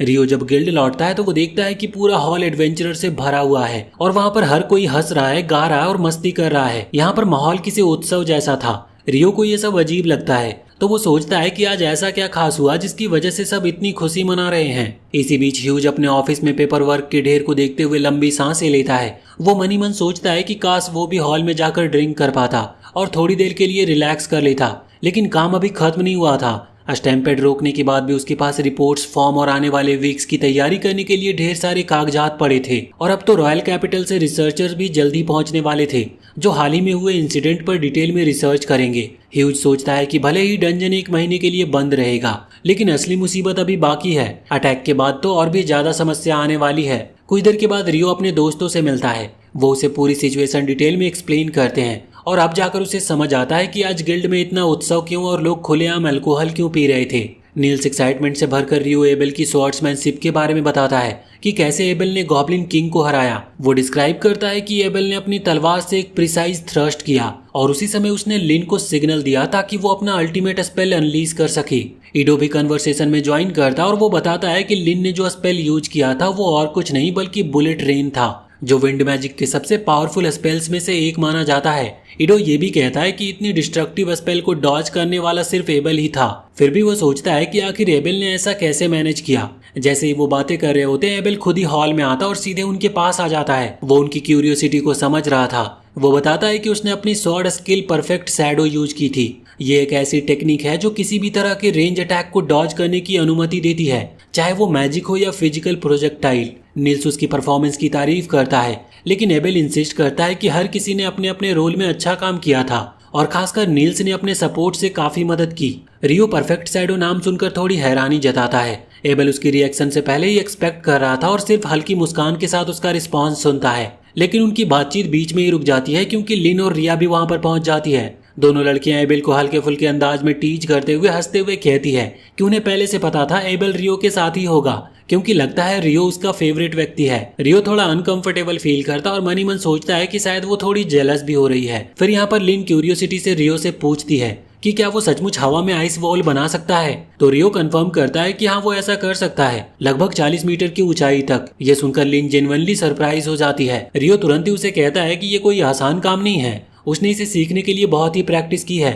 लिन कहती है कि ज्यादातर लोग ऐसा कर नहीं पाते और पूछती है कि क्या ये ओरिजिनल स्पेल है। रियो थोड़ा अनश्योर होकर जवाब देता है, लेकिन लिन उसे समझाती है कि ज्यादातर मैजिक यूजर एग्जिस्टिंग इनकारनेशन को रिसाइट करके स्पेल कास्ट करते हैं। लेकिन रियो एक्सप्लेन करता है कि इनकैंटेशन तो ज्यादातर पर्सनल प्रेफरेंसेस का मामला है और हर पर्सन टू पर्सन ये अलग हो सकता है। लिन फिर भी पूरी तरह से समझ नहीं पाती और थोड़ी कंफ्यूजन में रह जाती है। उसी समय नील्स मजाक करते हुए रियो को याद दिलाता है कि अगर वो बातें करता रहा तो सारा खाना खत्म हो जाएगा। रियो हंसते हुए एक्सक्यूज करता है और एबेल उसकी बात क्लियर करता और लिन से कहता है कि रियो इनकैंटेशन को सिर्फ दिखावा मानता है और वो बिना इनके भी स्पेल कास्ट कर सकता है। ये सुनकर लिन थोड़ा सोच में डूब जाती है। वो अंदर ही अंदर काफी वंडर करती है कि आखिर ये कैसे पॉसिबल है। अगले दिन रियो अपने दोस्तों को जॉब बोर्ड के पास खड़ा देखता है। वो क्यूरियस होकर सोचता है कि वो वहाँ पर क्या कर रहे हैं, बजाय इसके कि कोई मिशन पर हो। वो उसे बताते हैं कि डंजन बंद होने की वजह से कोई डंजन क्वेस्ट अवेलेबल नहीं है, इसीलिए वो सरफेस पर कलेक्शन क्वेस्ट लेने का प्लान बना रहे हैं। लेकिन प्रॉब्लम ये है कि मार्केट में पहले से ही सरप्लस है, तो कोई नया एक्सट्रैक्शन कॉन्ट्रैक्ट ऑफर नहीं कर रहा। वो रियो से पूछते हैं कि क्या वो कोई क्वेस्ट लेने आया है, तो रियो बताता है कि वो दरअसल अल्केमी प्रैक्टिस के लिए एक खास ओर की तलाश में है। उसके दोस्त तुरंत ही गेस करते हैं कि वो मैजिक कॉपर ओर की बात कर रहा है, जो कि बहुत ही रेयर और एक्सपेंसिव होते हैं। लेकिन रियो कहता है कि उसकी कीमत बस 50,000 फ्लोरेंस है। ये सुनकर एमन शॉक होता है और बताता है कि ये लगभग 50 गोल्ड कॉइन्स होते हैं। नील्स तुरंत ही मजाक करता है कि इतनी धन दौलत होना वाकई अच्छा होगा, लेकिन वो थोड़ा दुख भी जताता है कि जॉब्स ना होने की वजह से वो कुछ कमा नहीं पा रहे।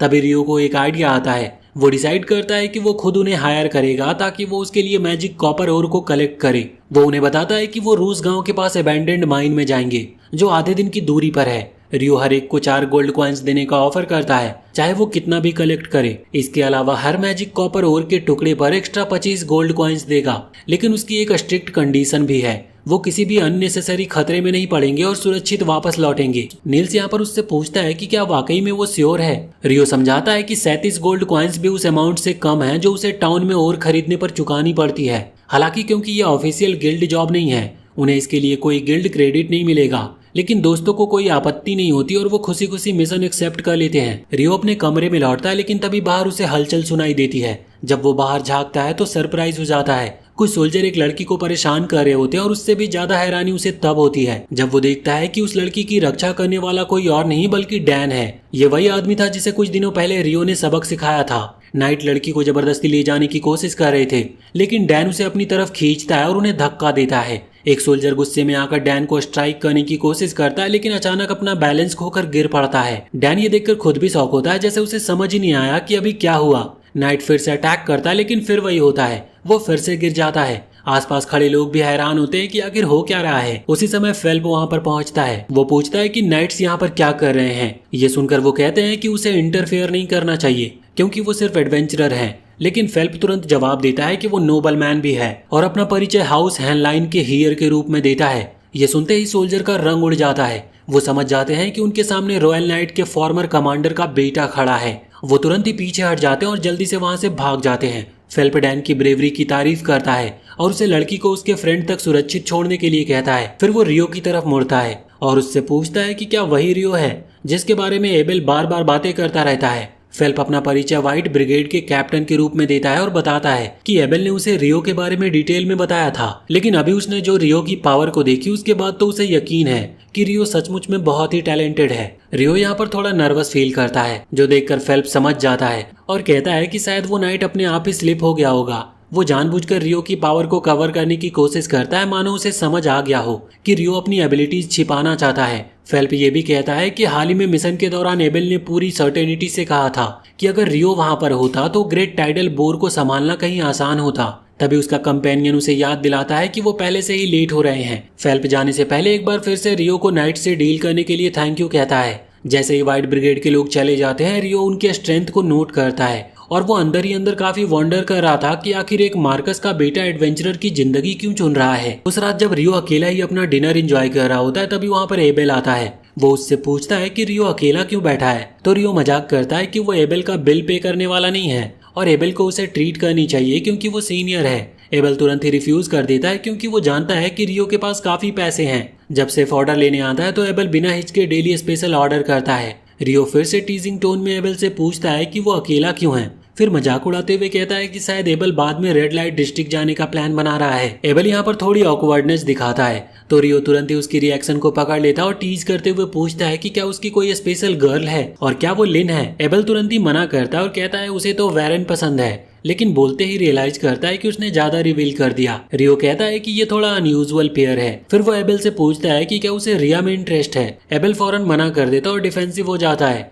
रियो हंसकर उसे टीच करता है कि वो मिडिल स्कूलर की तरह रिएक्ट कर रहा है। एबेल इस टर्म को बिल्कुल नहीं समझ पाता और उलझन में रियो की तरफ देखता है। जब रियो दोबारा एबेल से पूछता है कि वो अकेला क्यों है, तो एबेल डिसाइड करता है कि उसे भी साथ में ले जाए। वो मार्केट की ओर जाते हैं जहाँ पर एबेल रियो को बताता है कि इन्वेस्टिगेटर में से एक जो लॉन भेजा गया था वो उसका पुराना साथी है। इन्वेस्टिगेटर रॉयल नाइट से गार्ड किया गया है, लेकिन उनमें से कुछ करप्ट हैं और आज रात चुपके से निकल गए हैं। एबेल का टास्क है उन्हें ढूंढ निकालना इससे पहले कि वो कोई परेशानी खड़ी करे। अचानक रियो एबेल को रोकता और कुछ हुडेड एडवेंचरर्स की ओर इशारा करता है जिन्हें उसने एबेल की वेलकम पार्टी में नहीं देखा था। एबेल एज्यूम करता है कि वो डंजन एक्सप्लोरेशन के लिए आए हैं, लेकिन रियो रिमाइंड कराता है कि डंजन अभी बंद है। वो उन आदमियों का पीछा करते हुए एक गली में पहुंचते हैं जहां पर एक हुडेड आदमी रियो पर स्नीक अटैक करने की कोशिश करता है। रियो उसे आसानी से ब्लॉक कर देता और ऊपर से आइस ब्लॉक गिराकर तुरंत उन सबको हरा देता है। रियो को वो डिसअपॉइंटिंग लगते हैं क्योंकि उसे ज्यादा चैलेंजेस की उम्मीद थी। जब एबेल एक एल्केमी बॉक्स नोटिस करता है तो रियो एक्साइटेड हो जाता है, लेकिन एबेल बताता है कि ये इन्वेस्टिगेशन के लिए है। एबेल को पता चलता है कि वो लोग हांडेऊ की कैपिटल जलेर से आए सी रैंक एडवेंचरर्स हैं। वो भी सोचता है कि आखिर वो यहाँ पर कर क्या रहे थे। वो डिसाइड करता है कि उन्हें सिटी गार्ड्स के हवाले कर देगा, तो रियो मजाक करता है कि ये उसके लिए एक रियल एकम्प्लिशमेंट है, लेकिन एबेल कहता है कि इसमें नया कुछ नहीं। रियो फिर पूछता है कि क्या पार्टी में सबको अपनी एडवेंचर सुनाना भी एक कंप्लीसमेंट काउंट होता है, जिससे एबेल चौंक जाता है और पूछता है कि उसे इसके बारे में कैसे पता चला। इसी बीच जब फेल्प चल रहा होता है तो वो पहले नाइट्स उस पर बदला लेने के लिए हमला कर देते हैं, लेकिन वो इंटरसेप्ट हो जाते हैं सीरा द्वारा, जो अपनी फायर मैजिक से जलाकर राख कर देती है बिना कोई निशान छोड़े। ये देखकर फेल्प काफी इम्प्रेस होता है। थोड़ी देर के बाद कुछ लोग टाउन में आते और ह्यूज से मिलते हैं। ह्यूज इससे खुश नहीं होता जब वो उससे डंजन को इन्वेस्टिगेशन के लिए दोबारा खोलने और एडवेंचरर्स को अपनी सुरक्षा के लिए प्रोवाइड करने को कहते हैं। उनमें से एक आदमी क्लाइव स्टेपल समझाता है कि किंग ने हैरोल्ड लॉरेंस, जो कि मिनिस्टर ऑफ डोमेस्टिक अफेयर है, उसे उनके रिसर्च एक्सपेडिशन का नया हेड बनाया है, जिससे उन्हें फील्ड में पूरी अथॉरिटी मिल जाती है। लेकिन ह्यूज उन्हें याद दिलाता है कि कुछ रिक्वेस्ट सिंपली अनरियलिस्टिक होते हैं। क्लाइव फिर भी कहता है कि कंप्लीट अथॉरिटी होने का मतलब क्या है, लेकिन ह्यूज सोचता है कि वो अनरीजनेबल का मतलब भूल गए हैं। उनका लीडर फूड सिचुएशन के लिए माफी मांगता और कहता है कि वो नेबरिंग टाउन से सप्लाईज मंगवाने की व्यवस्था करेगा, लेकिन क्लाइव इंसिस्ट करता है कि डंजन रीओपन होना चाहिए। ह्यूज थोड़ी देर रुकता है, फिर एग्री करता है, लेकिन इस कंडीशन पर कि अगर टाउन या उसके एडवेंचरर को कुछ भी होता है तो गिल्ड जिम्मेदार नहीं होगा। वो कहता है कि अगर वो इस शर्त को नहीं मानते तो डंजन बंद ही रहेगा। उसकी शर्त को वो आदमी मान जाता है। हैरोल्ड कहता है कि वो एडवेंचरर को अच्छे रेट पर हायर कर सकते हैं, लेकिन ह्यूज कहता है कि ये डिपेंड करता है एडवेंचरर्स पर। डंजन एक्सप्लोरेशन शुरू करने से पहले ह्यूज ने वार्न करता है कि ग्रेट टाइडल बोर के बाद डंजन की कंडीशन के कोई रिकॉर्ड नहीं है, इसीलिए उन्हें सावधानी से आगे बढ़ना होगा। इसी बीच रियो एबेल की पार्टी के ठहरने वाली जगह पर जाता है और सोचता है कि उनकी कैफेटेरिया काफी अच्छी होगी। अंदर जाने से पहले एक लड़की उसके पास आती है और गिल्ड के बारे में पूछती है। वो कहती है कि उसे वहां पर एक इम्पोर्टेंट लेटर डिलीवर करना है। रियो प्लान करता है कि पहले खाना खा ले, लेकिन लड़की इंसिस्ट करती है कि थोड़ी देर बाद। रियो उसे अंदर ले जाता है और वो एबेल को लेटर देती है। कहती है कि ये प्रोफेसर हारियान से आया है। एबेल उसे पढ़ता और पाता है कि प्रोफेसर चाहता है कि वो कोर्ट मैजिशियन को डंजन इन्वेस्टिगेशन में सपोर्ट करे। रियो पूछता है कि डंजन बंद नहीं है क्या। एबेल उसे इन्वेस्टिगेशन पार्टी के बारे में समझाता है। उसके चेहरे पर एक चिंता होती है। जब रियो उससे पूछता है कि उसे क्या परेशान कर रहा है,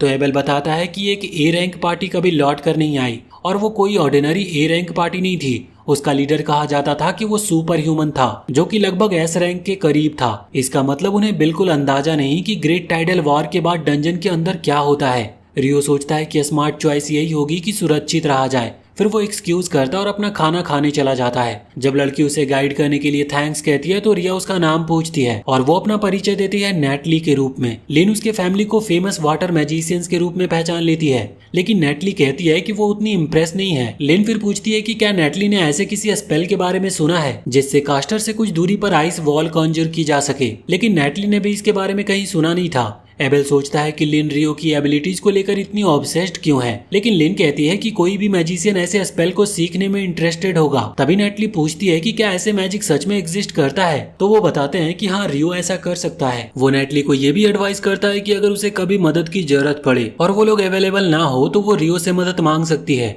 जो आमतौर पर गिल्ड के रूम नंबर 10 में या लाइब्रेरी में मिलता है। अगली सुबह एबेल इन्वेस्टिगेटर की टीम से मिलता है, जबकि हैरियन एक्सप्लेन करता है कि ये मैजिक डिवाइस एनवायरनमेंट में बची मोना को ट्रेस करने के लिए यूज होता है। जो भी ये डिटेक्ट करता है उसे टेंट में बैठे एनालिसिस टीम को रिपोर्ट कर दिया जाएगा। एबेल इसमें बड़ी इंटरेस्ट दिखाता है। हारियन पूछता है कि क्या उसे एल्केमी पसंद आने लगी है, लेकिन एबेल कहता है कि दरअसल उसका फ्रेंड इस सब्जेक्ट में काफी इंटरेस्टेड है। ये सुनकर बूढ़ा आदमी सरप्राइज हो जाता है, क्योंकि उसने कभी इमेजिन नहीं किया था कि एबेल जैसा व्यक्ति कभी फ्रेंड भी रखता होगा। वहीं दूसरी तरफ रियो के फ्रेंड वो और लेकर लौटते हैं जो उसने मांगा था, तो वो उन्हें जनरसली रिवॉर्ड करता है, जिससे वो बहुत ही खुश हो जाते हैं। इडो नोट करता है कि डंजन सरप्राइजिंगली दोबारा ओपन हो गया है, लेकिन रियो कहता है कि ये सिर्फ डी रैंक और उससे ऊपर के एडवेंचरर्स के लिए है। इसी बीच एबेल की टीम और गहराई में जाती रहती है। 3 दिन बाद वो बिना किसी मॉन्स्टर से मिले 7वें फ्लोर तक पहुंच जाते हैं। हारियन एक्सप्लेन करता है कि सरफेस पर एनालिसिस टीम उनके रीडिंग्स रिव्यू कर रही है, लेकिन जब तक उन्हें कुछ अनयूजुअल नहीं मिला है, एबेल सोचता है कि उन्हें और डीपर जाना पड़ेगा। तभी वो नोटिस करता है कि रॉयल सेंचुरी यूनिवर्सिटी के रिसर्चर्स कुछ जल्दी में हैं। अगले दिन ह्यूज एक्सप्लेन करता है कि ई और एफ रैंक पार्टी डंजन में एंटर नहीं कर सकती, लेकिन वो अल्टरनेट काम कर सकती है, जैसे कि दूसरे टाउन से फूड ट्रांसपोर्ट करना, जिसके लिए सिक्योरिटी की जरूरत होगी। वो कहता है कि व्हाइट ब्रिगेड पहले से इन्वॉल्व है, लेकिन उन्हें और भी वॉलंटियर की जरूरत हो सकती है। रियो फिर ह्यूज से पूछता है कि ग्रेट टाइडल वार के दौरान कलेक्ट किए गए स्टोन का कलर क्या था, तो ह्यूज बताता है कि वो पेल थे, जिससे रियो काफी हैरान हो जाता है। इसी बीच एक्सप्लोरेशन टीम डंजन में एक अजीब दरवाजा डिस्कवर करती है और उसी इन्वेस्टिगेटर में से एक कहता है कि ये शायद किसी और जगह से कनेक्टेड हो सकता है। क्लाइव ये सुनकर काफी थ्रिल्ड हो जाता है कि उसकी टीम ने ये गेट सबसे पहले खोजा है, तो वो सबको ऑर्डर देता है कि तुरंत इक्विपमेंट सेट करे और उसकी जांच को शुरू करे। वो जल्दी से सब कुछ तैयार कर लेते हैं, लेकिन जैसे ही मैजिक टूल उस डार्क गेट को छूता है, वहां पर मौजूद सभी लोग अचानक ही गायब हो जाते हैं। और इसी के साथ हम इस वीडियो को यहीं पर एंड करते हैं। इसके आगे के पार्ट्स अगर आपको देखने हैं तो इस वीडियो को लाइक करें और कमेंट में हमें जरूर बताएं, और चैनल को भी सब्सक्राइब करके बेल आइकन जरूर दबा लें।